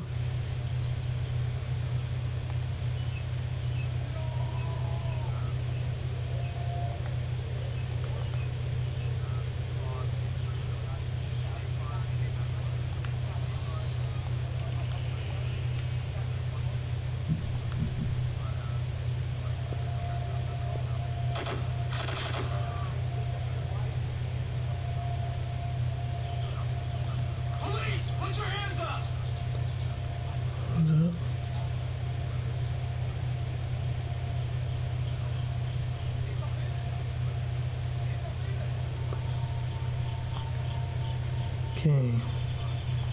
Doc, this is entry team. We have a dead suspect. Right. Okay.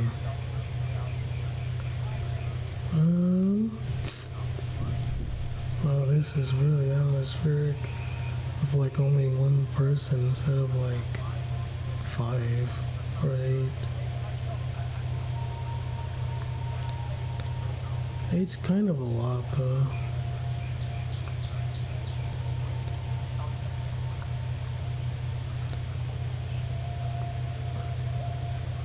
Should I go?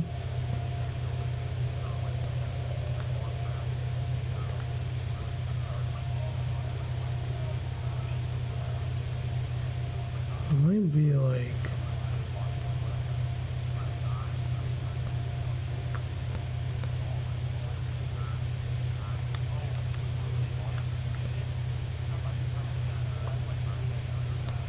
alright. So we might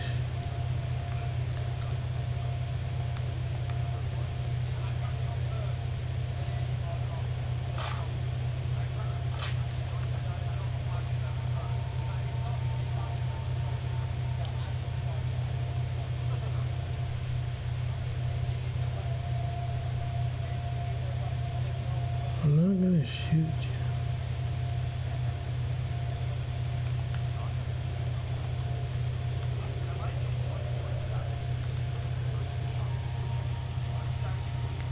Doc, this is entry team. Civilian secured and ready to evacuate.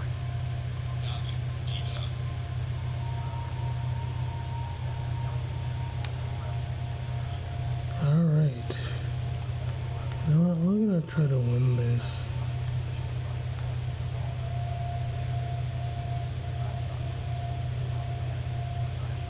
Alright, oh, that's weird. Bet you anything, he might,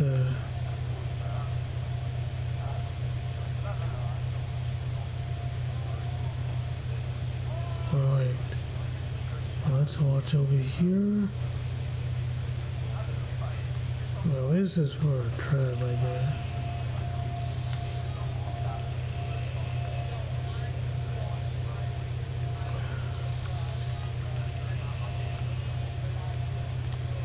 I don't know if I can,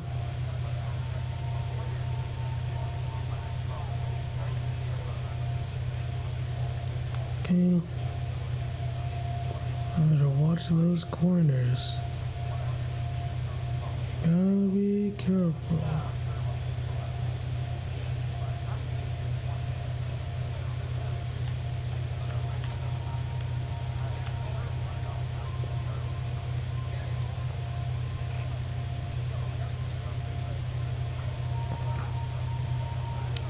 Okay.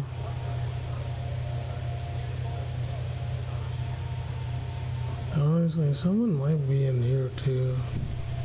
It's like, I don't know.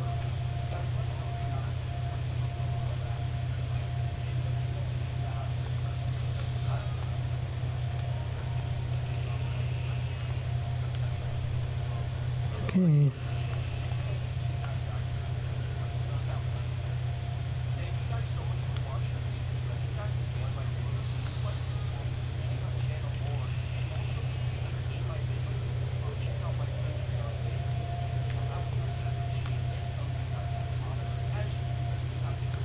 It's like, how are you like not supposed to do?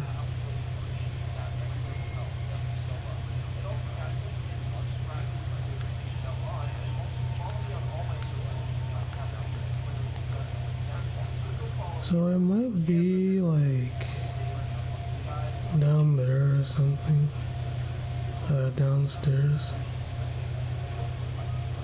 'Cause I checked all those rooms and there was like nothing there.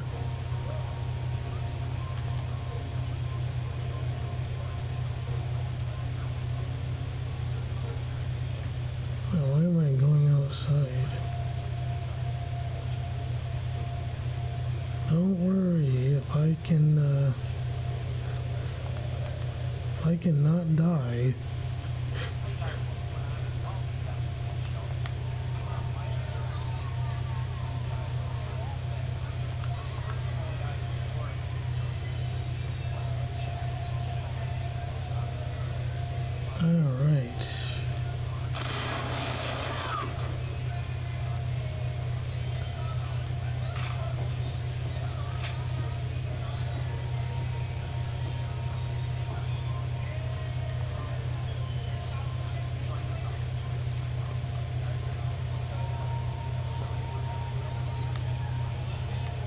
Okay.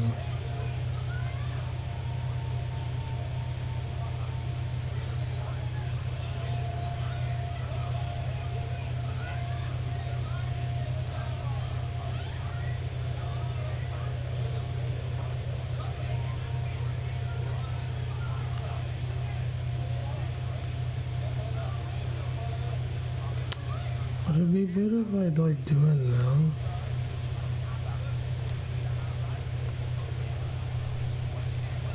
Cause it seems like they just see you no matter what. Nah, let's just go. Okay.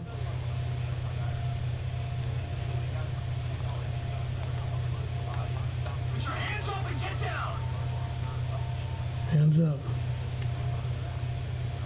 Get down! Hands in the air! Good job.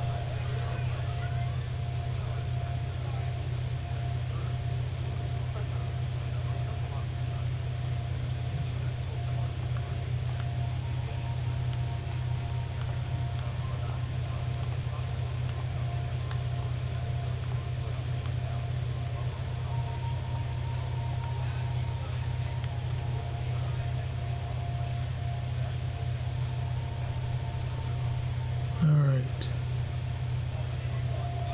Entry team to talk. There's a down suspect here.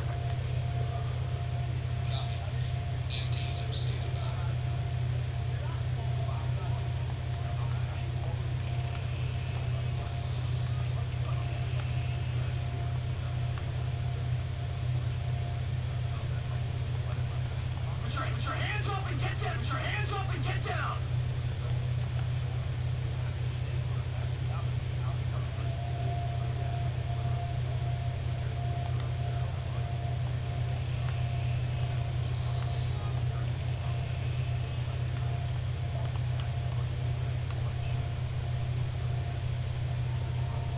Don't.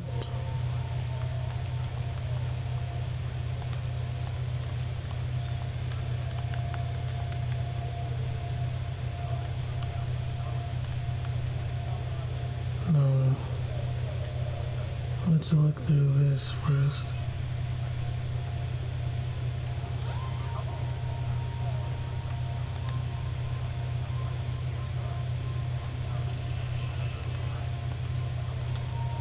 Okay. Ooh, this is like pretty good. I'm gonna be surprised if I can though. Doc, this is entry team. I have an injured civilian ready to evacuate. Civilian? I think he's dead, bro.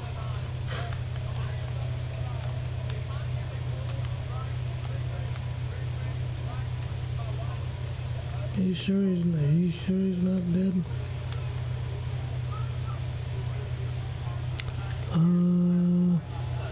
Secure the civilians?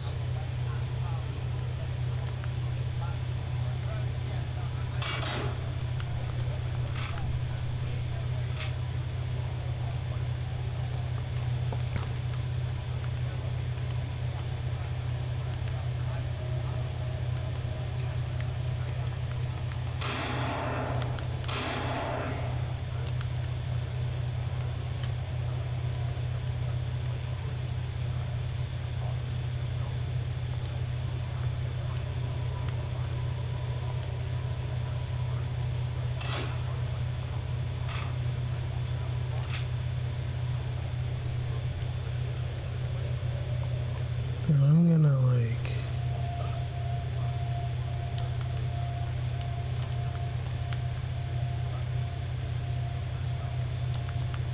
how do you not get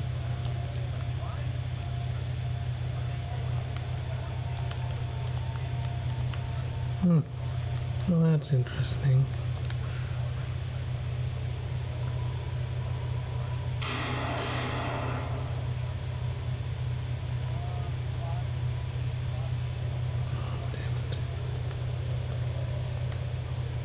How do I?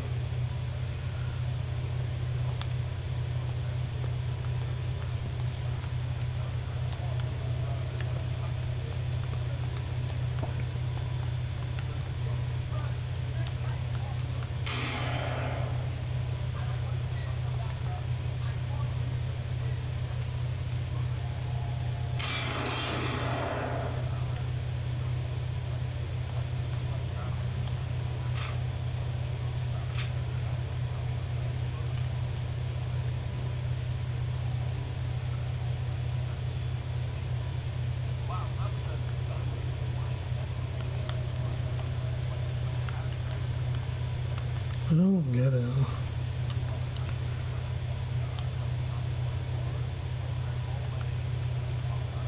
Uh, do I use my, like, grenade?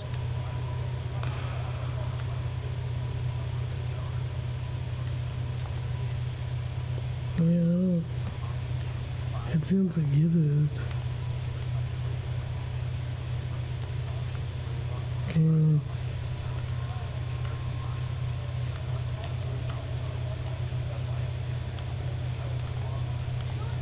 It's like not even like moving. It's like I want to beat this, but by myself. That would be cool for the first time, but like secure the civilians. Hold on.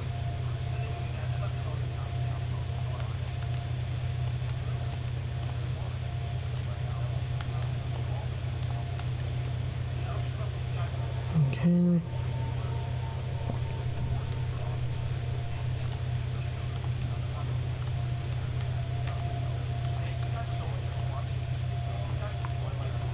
I don't get this.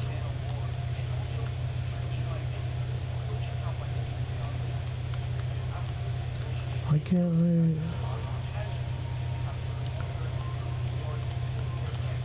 I don't get it.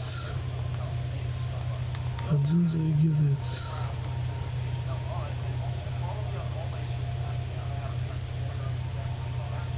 Okay. What do you want me to do then, game? I've already to a lot of places. It's like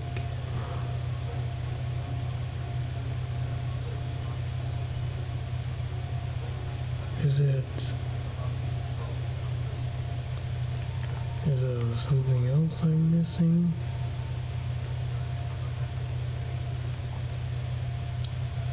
Maybe they just won't let you. Like maybe it's like, well, you tried everything, but you need a full, healthy leg. Otherwise, yeah, can't do anything. It's like, I don't know.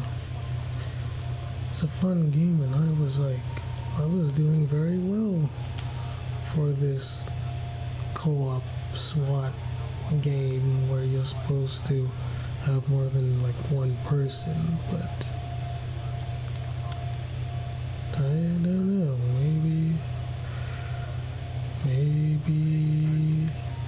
I can't.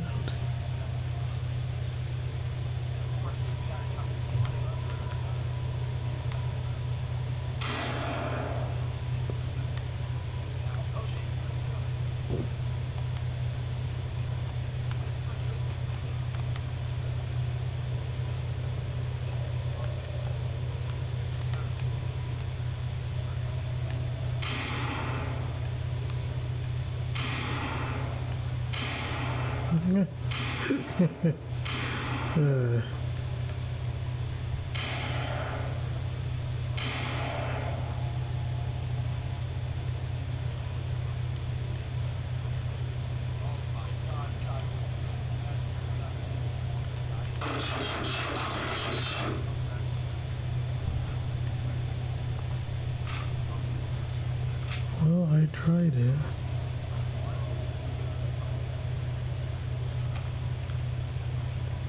Can you not seriously? Hold on.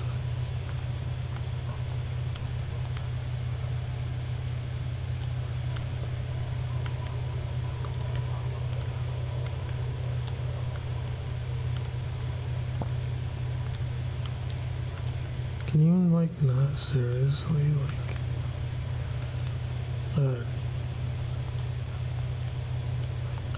can you not seriously go through it?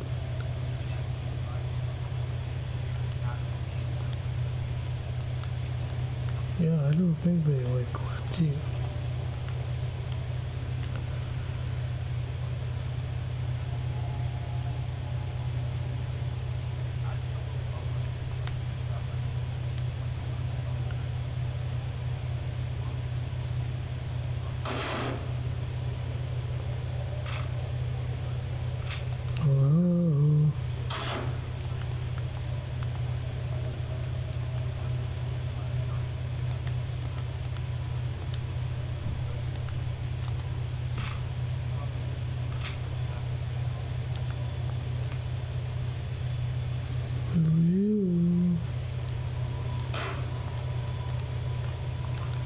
I don't get it.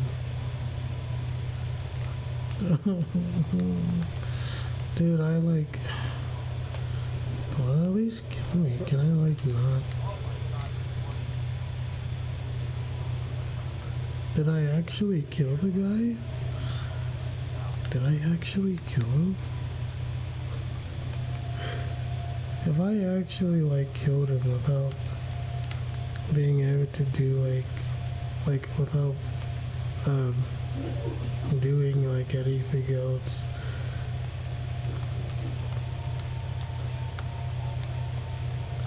then that's kind of insane. Because you know what that means? That means I might have just beat him.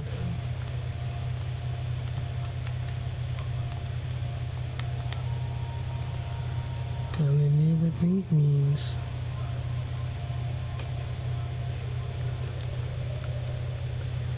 Okay.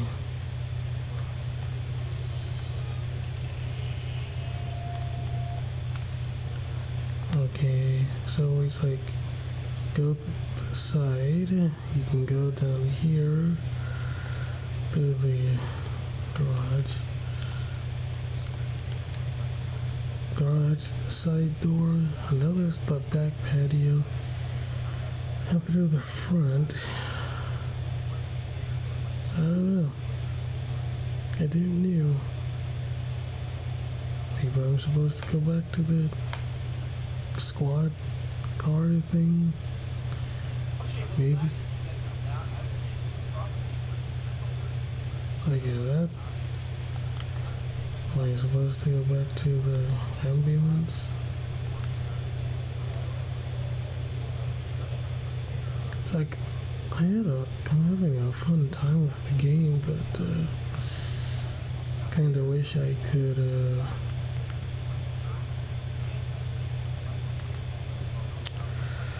Alright, I'm going to replay it again. It's a fun game, but couldn't find anything else, and I basically beat it on my own. It's like, come now.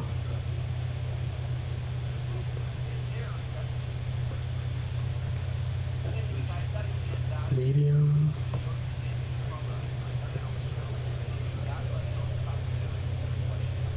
Harbor Rush. Club Crash and stuff. Raid. House Raid.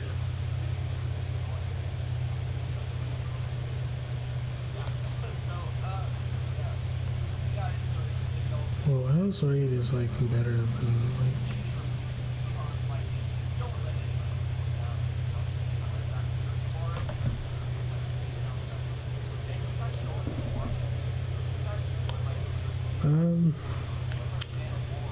I hope I remember where I'm supposed to go because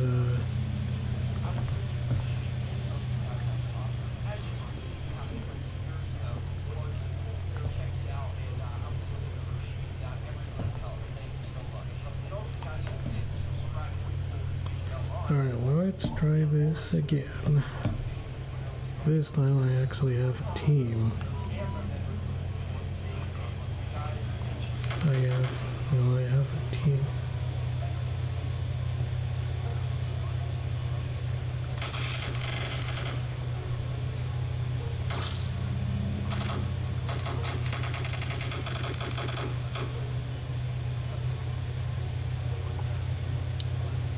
Yeah, we got a team, but now you're supposed to.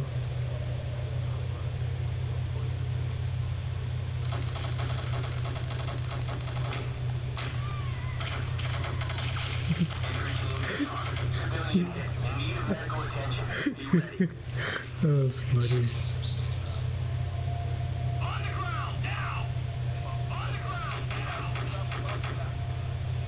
Alright.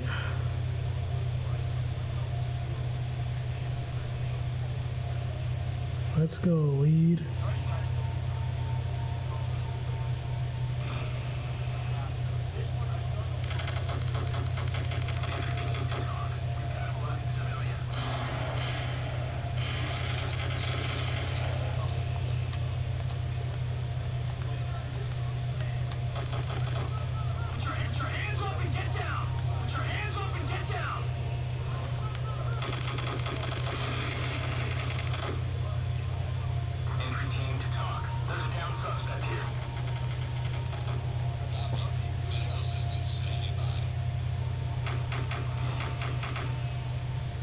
Alright.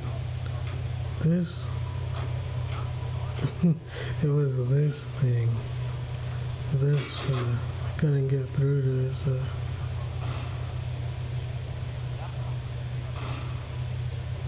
So we'll find out, hopefully. Civilian down, but breathing. Ready for evac.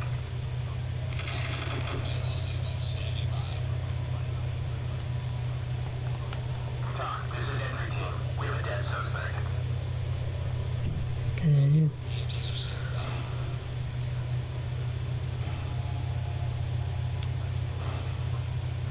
One, two, three, 4, 5. It's like 5 of us down. Well, the bad guys have no chance.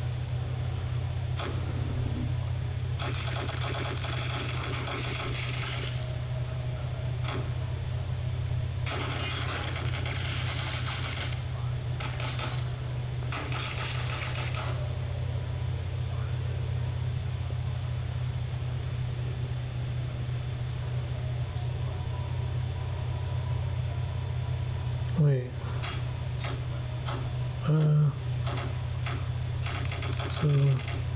So that's all that was down there? Okay.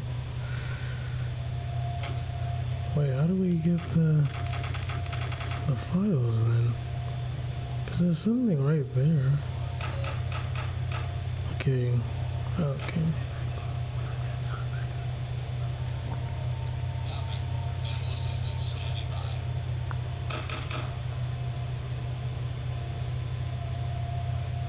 Alright.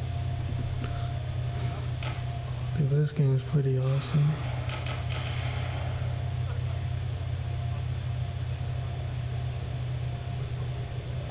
Entry team to TOC. TOC, this is entry team. We have a dead suspect. Oh, I almost died.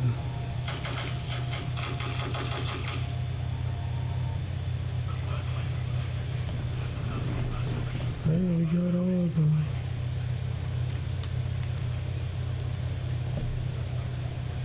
Oh, should I play the other ones though? Even though I know I'm probably gonna lose. I should play the other ones. Alright.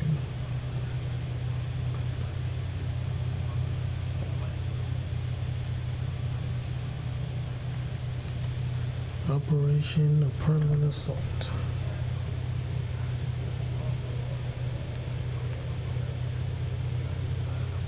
Oh goodness. This game is fun. Alright.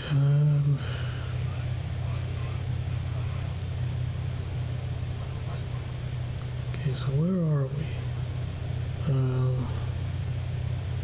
Rescue the hostage, secure the civilians, secure the suspects, secure the money stack, secure... Okay, so we were... Entry team to TOC. There's a down suspect here. TOC, this is entry team. Injured civilian ready for evac.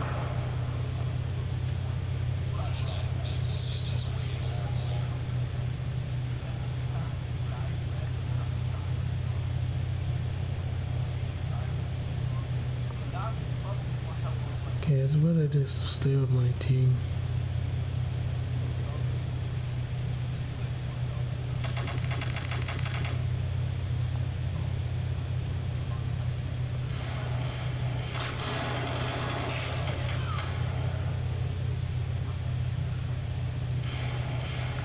TOC, this is entry team. We have a dead suspect.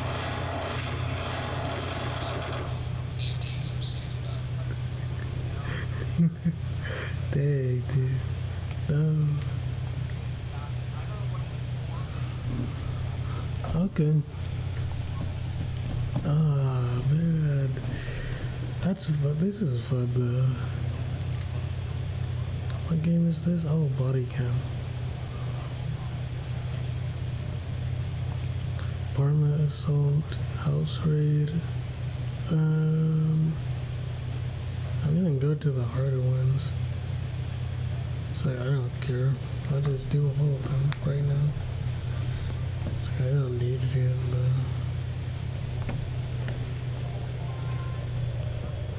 Alright, roadblocks, body cam.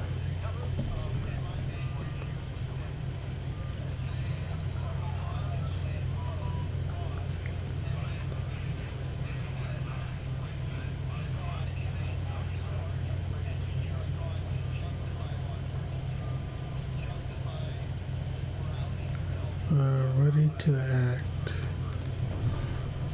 So apparently there's a game called Ready to Act. It's like body cam, but okay. Secure the suspects. Seize the laptop. Seize the gunpile.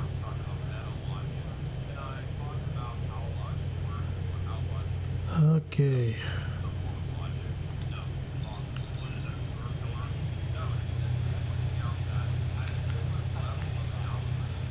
How am I supposed to do this? Well, Matthew, you just do it.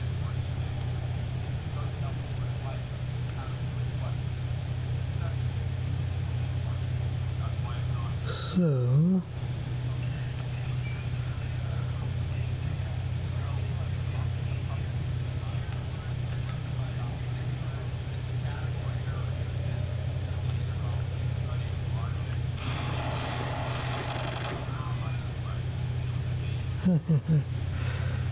not you. Entry team to talk. There's a down suspect here.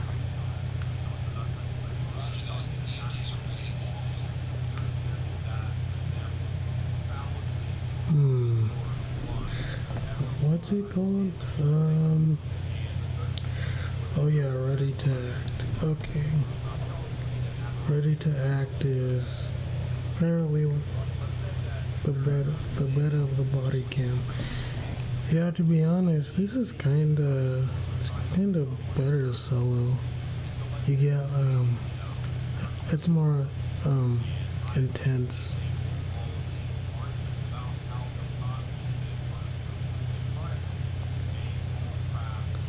See, I was going to beat the home one by myself, but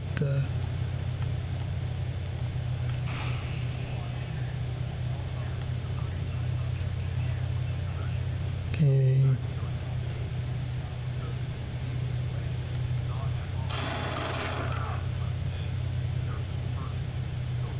Entry team to talk. There's a down suspect here.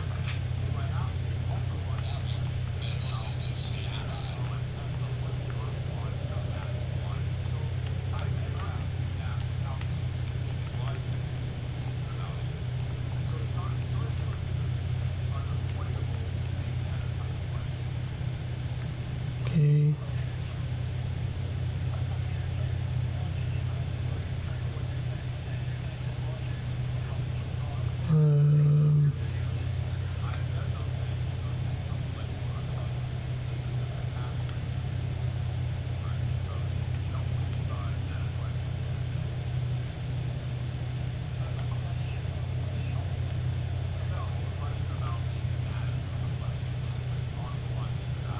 Is anybody?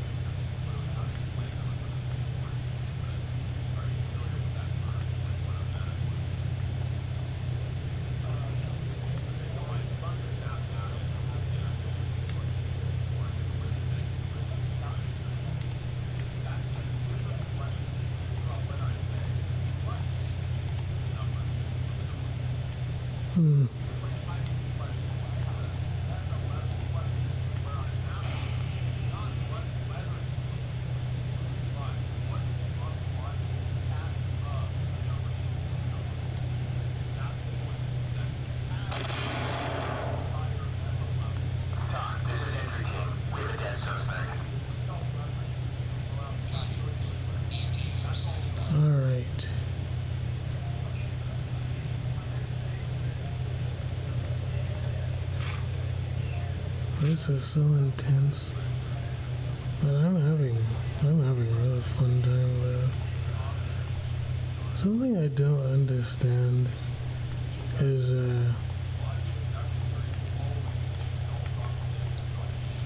so why can't I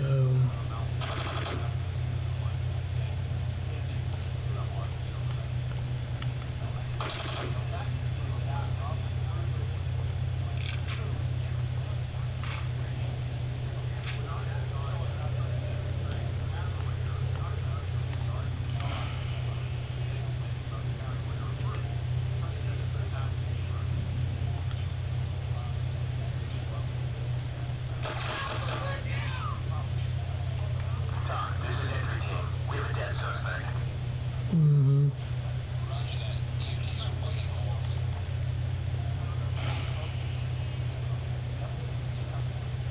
I really like this level.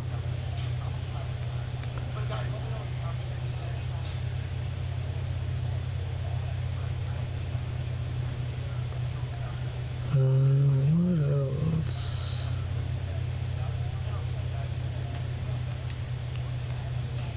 I throw.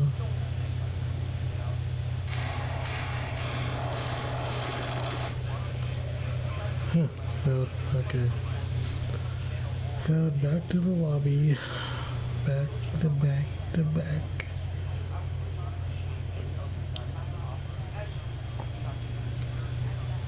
I'm having a lot of fun. Let's see, comedy takedown. Alright, let's play Club Crash. I always want to play the rest of these first. Okay, ready to act.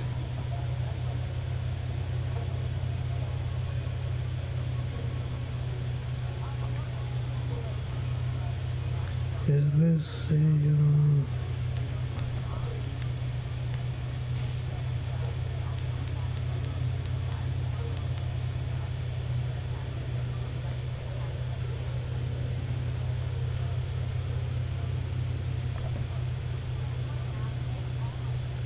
Ready to act looks kind of fun.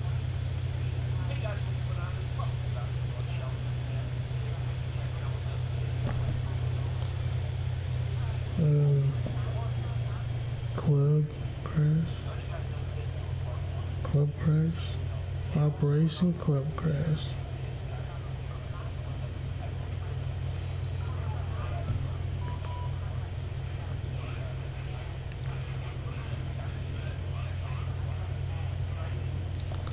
Alright. I really can't find anything.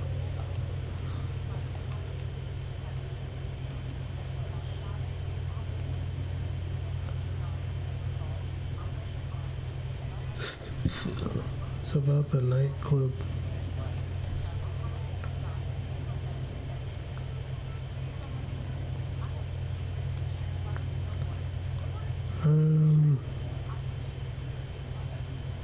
About the neon nightclub shooting?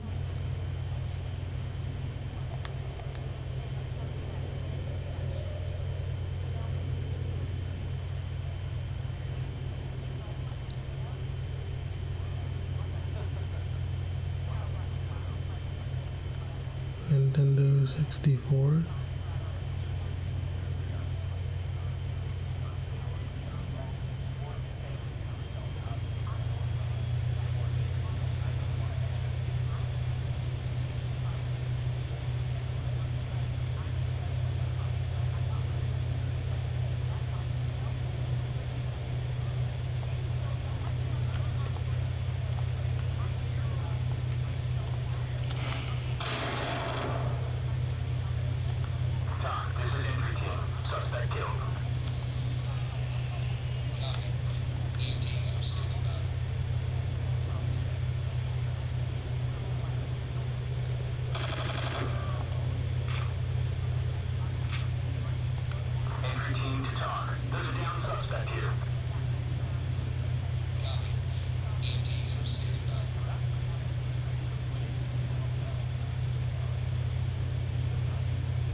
What do you need?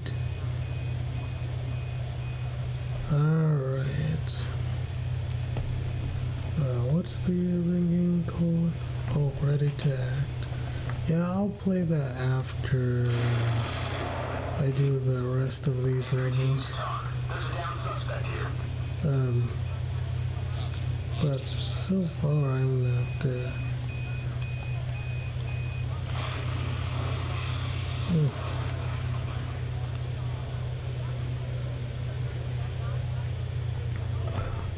well, that was fast. Listen to me and get on your knees. Okay,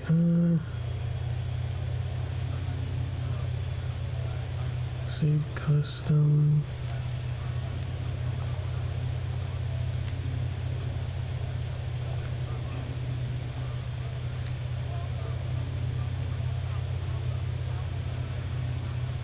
I'll do the extreme one after.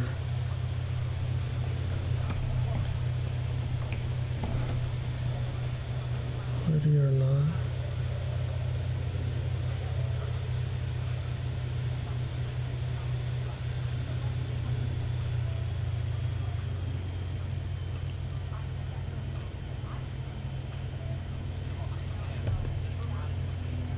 High risk hostage rescue.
Hopefully I didn't.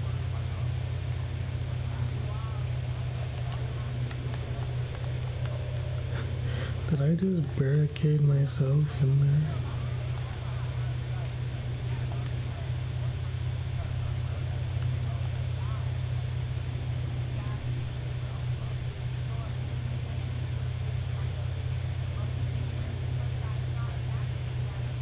Alright.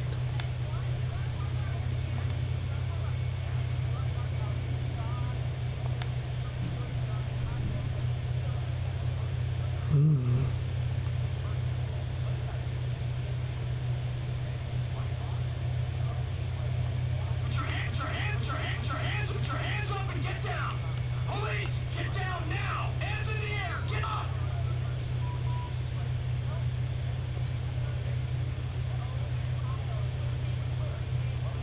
Alright.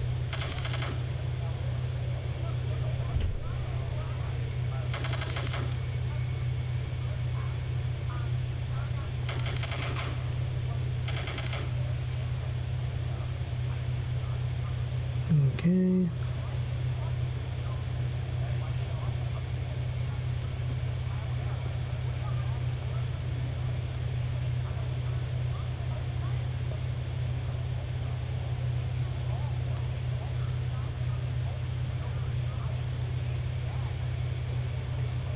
I've never seen a place like this before. Pretty cozy place. Alright, let's go to the other side.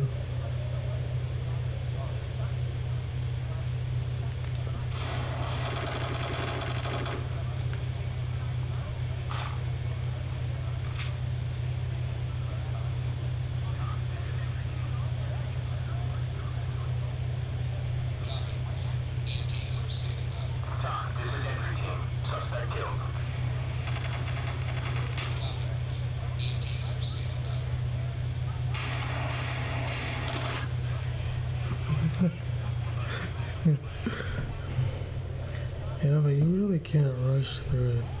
Well, maybe you can if you just memorize it, but I haven't. Okay,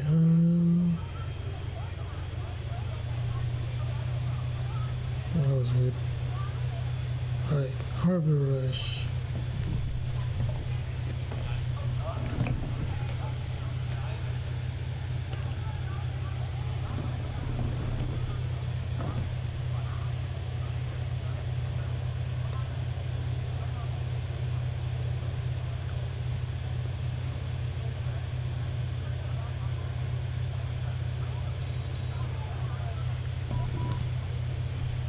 Oh wow. Look how many things you have. You have to secure the suspects, secure the heavy suspects, secure the civilians, secure the cargo truck, shut down communications, locate and disarm traps, locate and extract the hostages.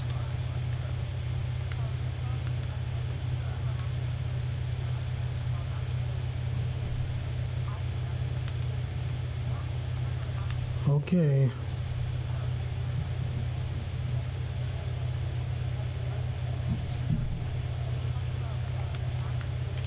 Get down! Hands in the air! On the ground, now!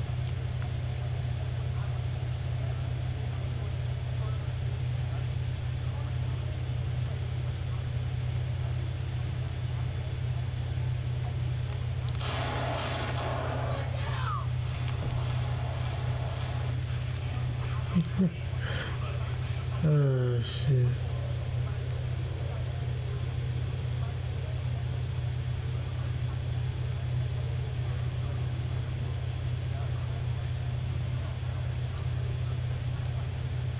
Coming soon, huh? So there's going to be more.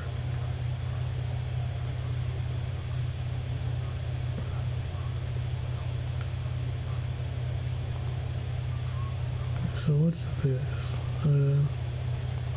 Customize character. So we can actually change our loadout sometime. That's cool.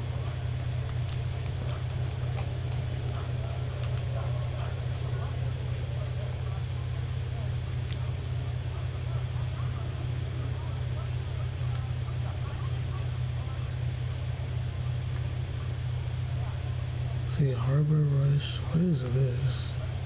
OP Breacher? Club Crash.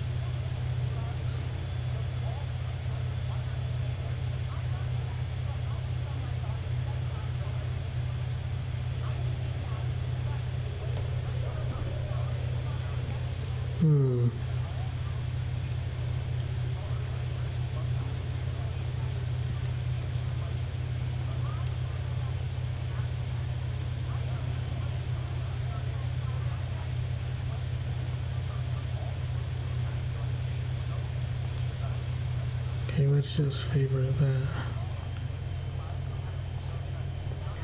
Body cam really is fun.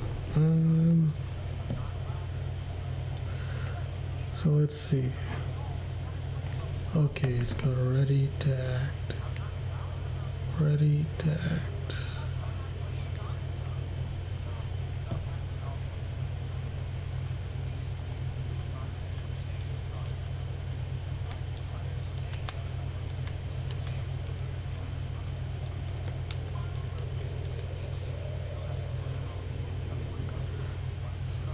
Hopefully those games, emergency.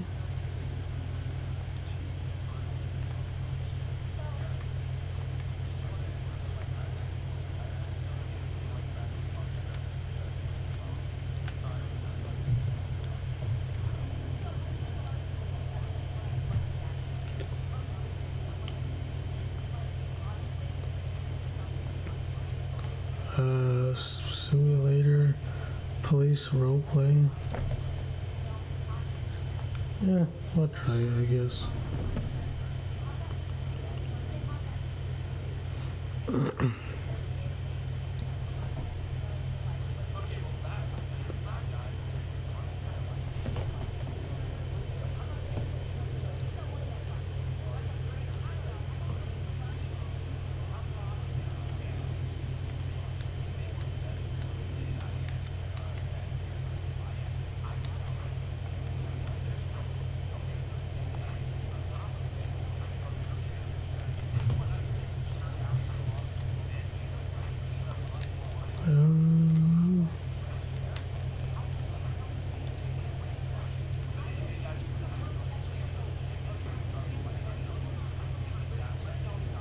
I've already played this game before.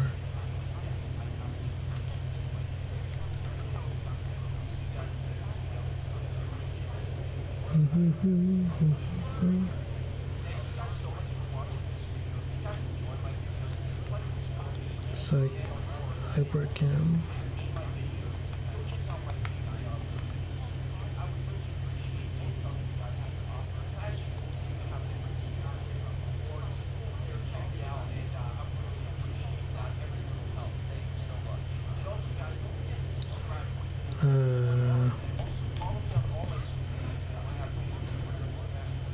So it's got ready to act.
Alright, let's play.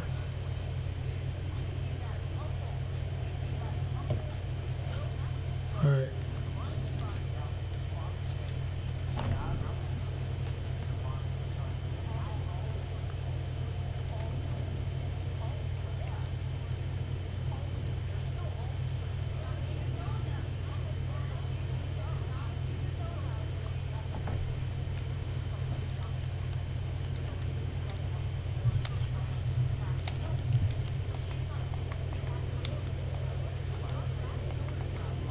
Game.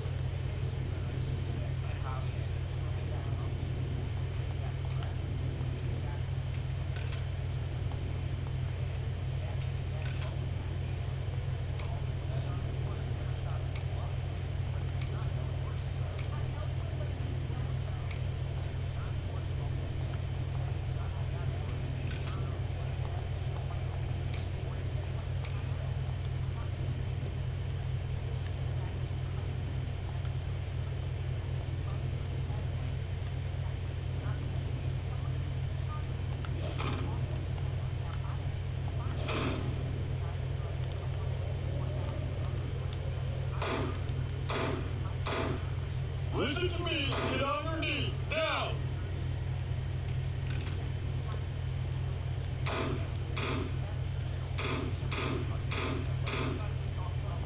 Hands where I can see them. Hands where I can see them. Kneel down. Hands up.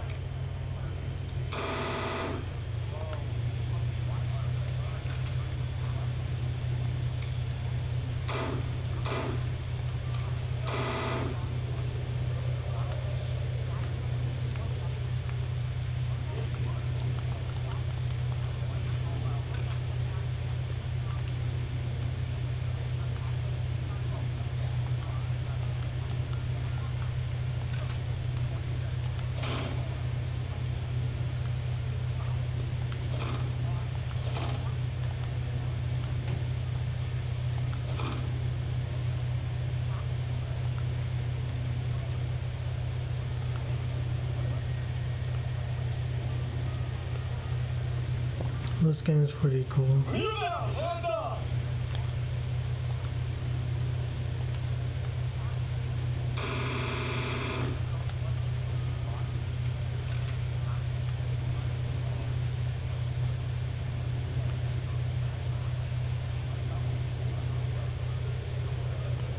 so missions is over here.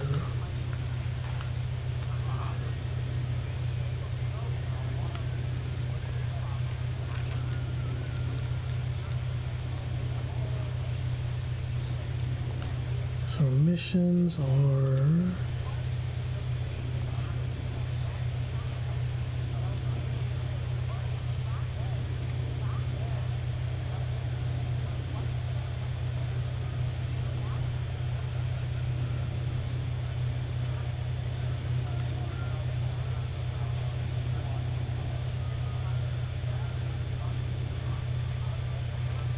Alright, let's see how this goes.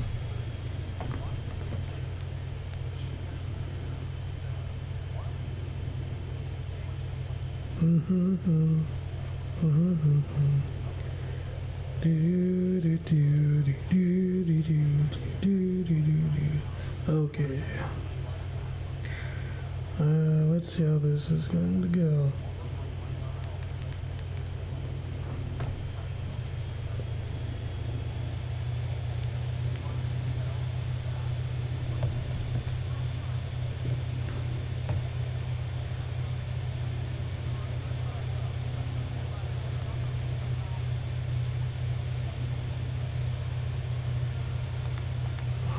Okay.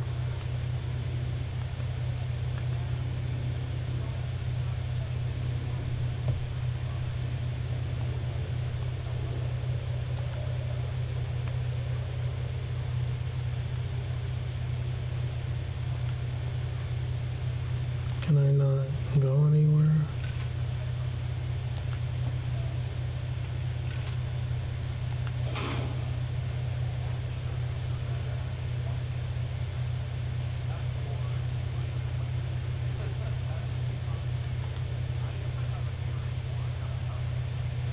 Edward, see them!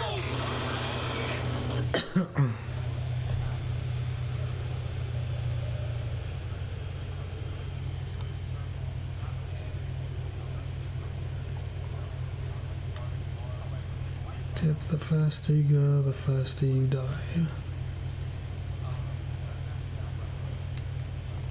Get over here now! Edward, see them!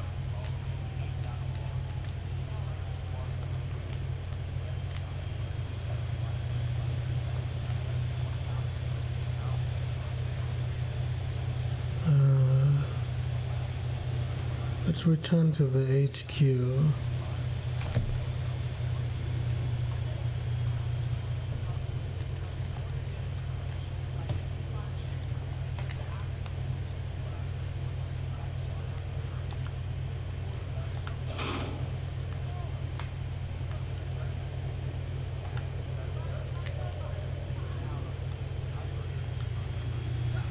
Mission nest again.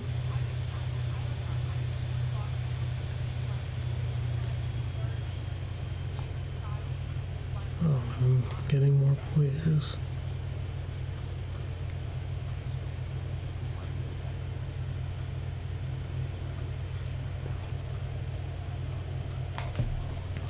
I wanted to do it solo, but this is okay too.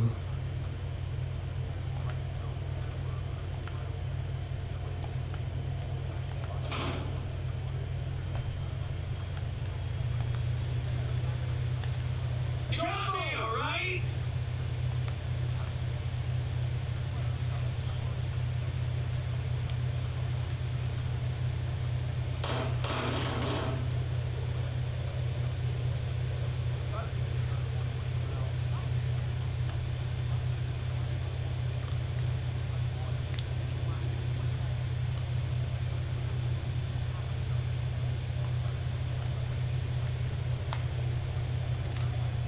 Alright. I'm starting to get the hang of it, I think.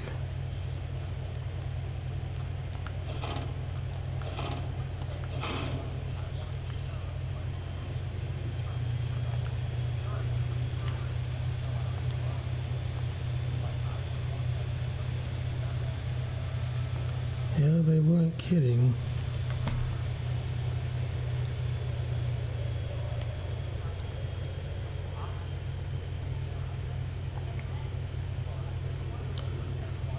This game is way harder than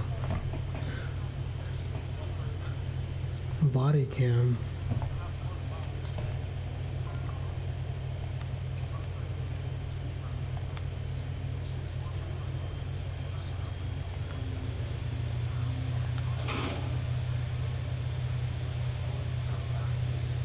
Kneel down, hands up.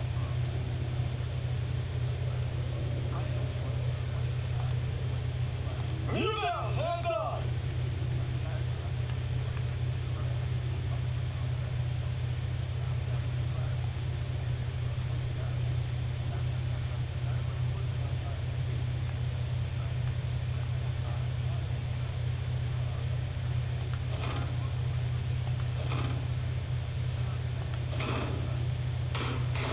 I'm down.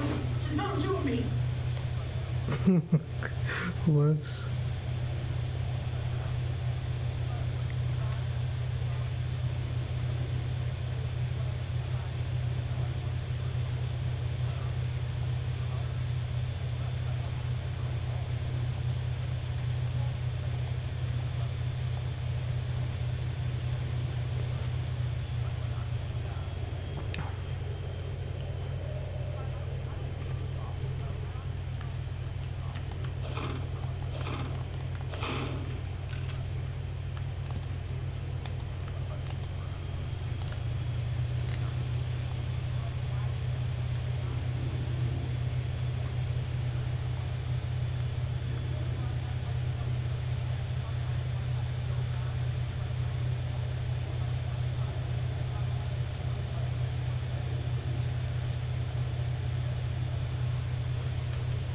Alright, here we go.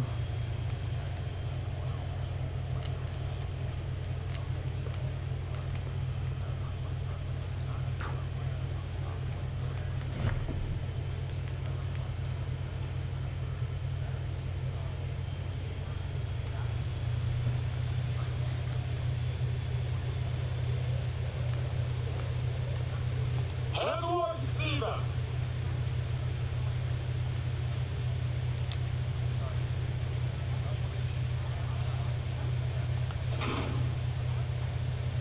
Hands where you see them.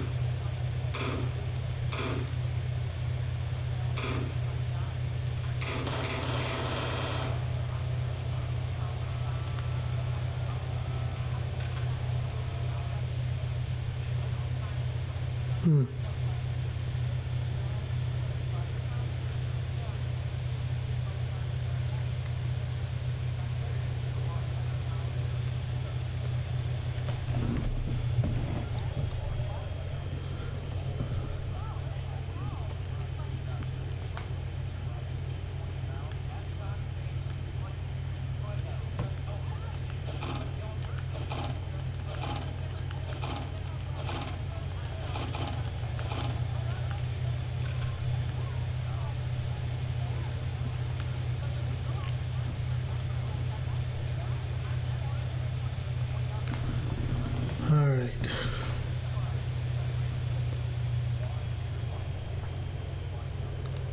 At least want to kill one person without dying myself.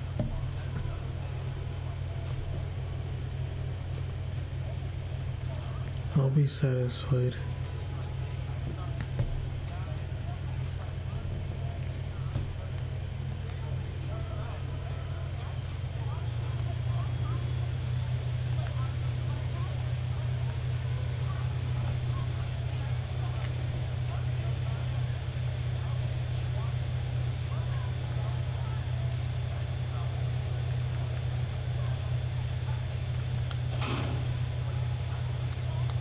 Shoulder, I'm getting down slowly.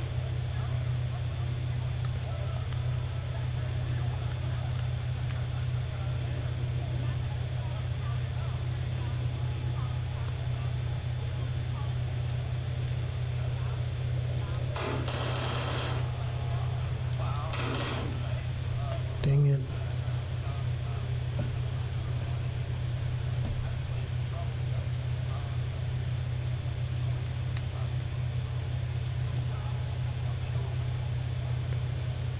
Whatever.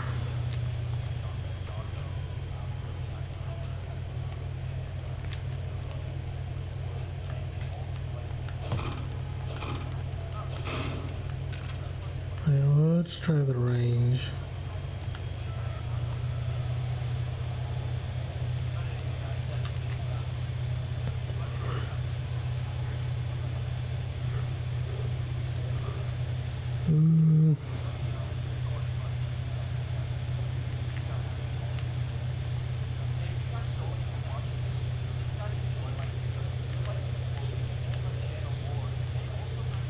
Oh, I can change the vest too.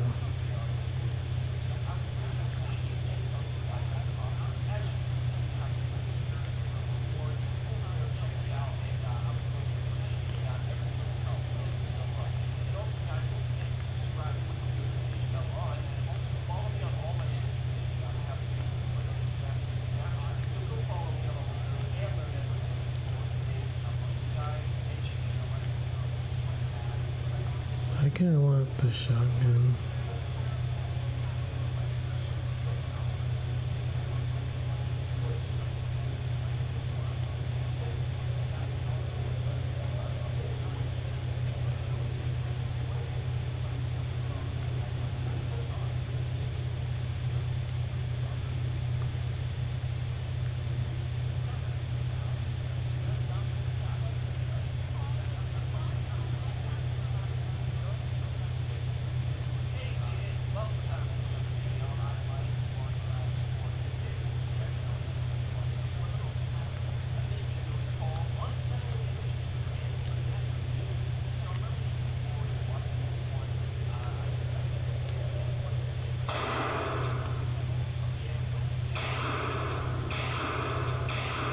Kneel down, hands up.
Hands where I can see them.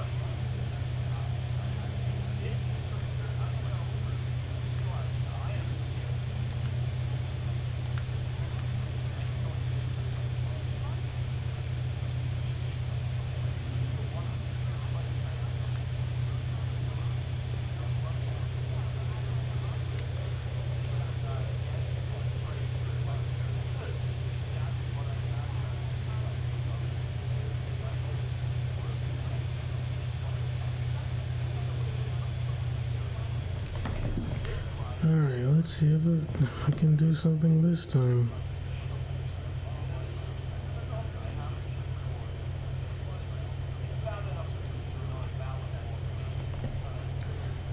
I'm kind of ready to call it quits though.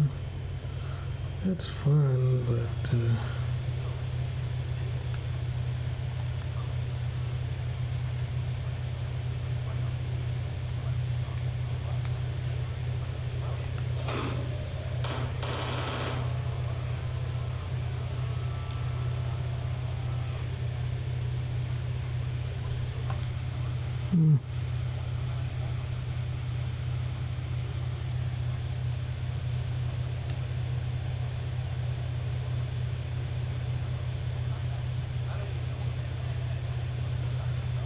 well, this thing solo is kind of tough.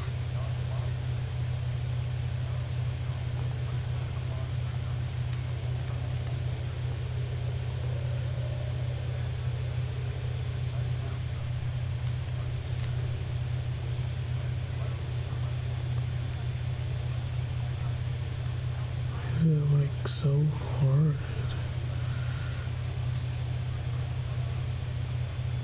You know what? That was worth it. That was fun though.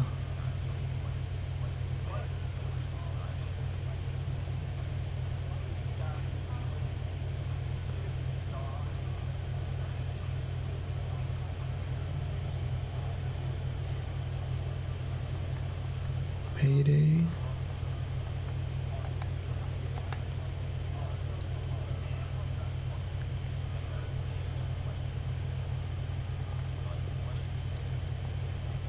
That seems fun. Okay. First things first. Just let me look up something.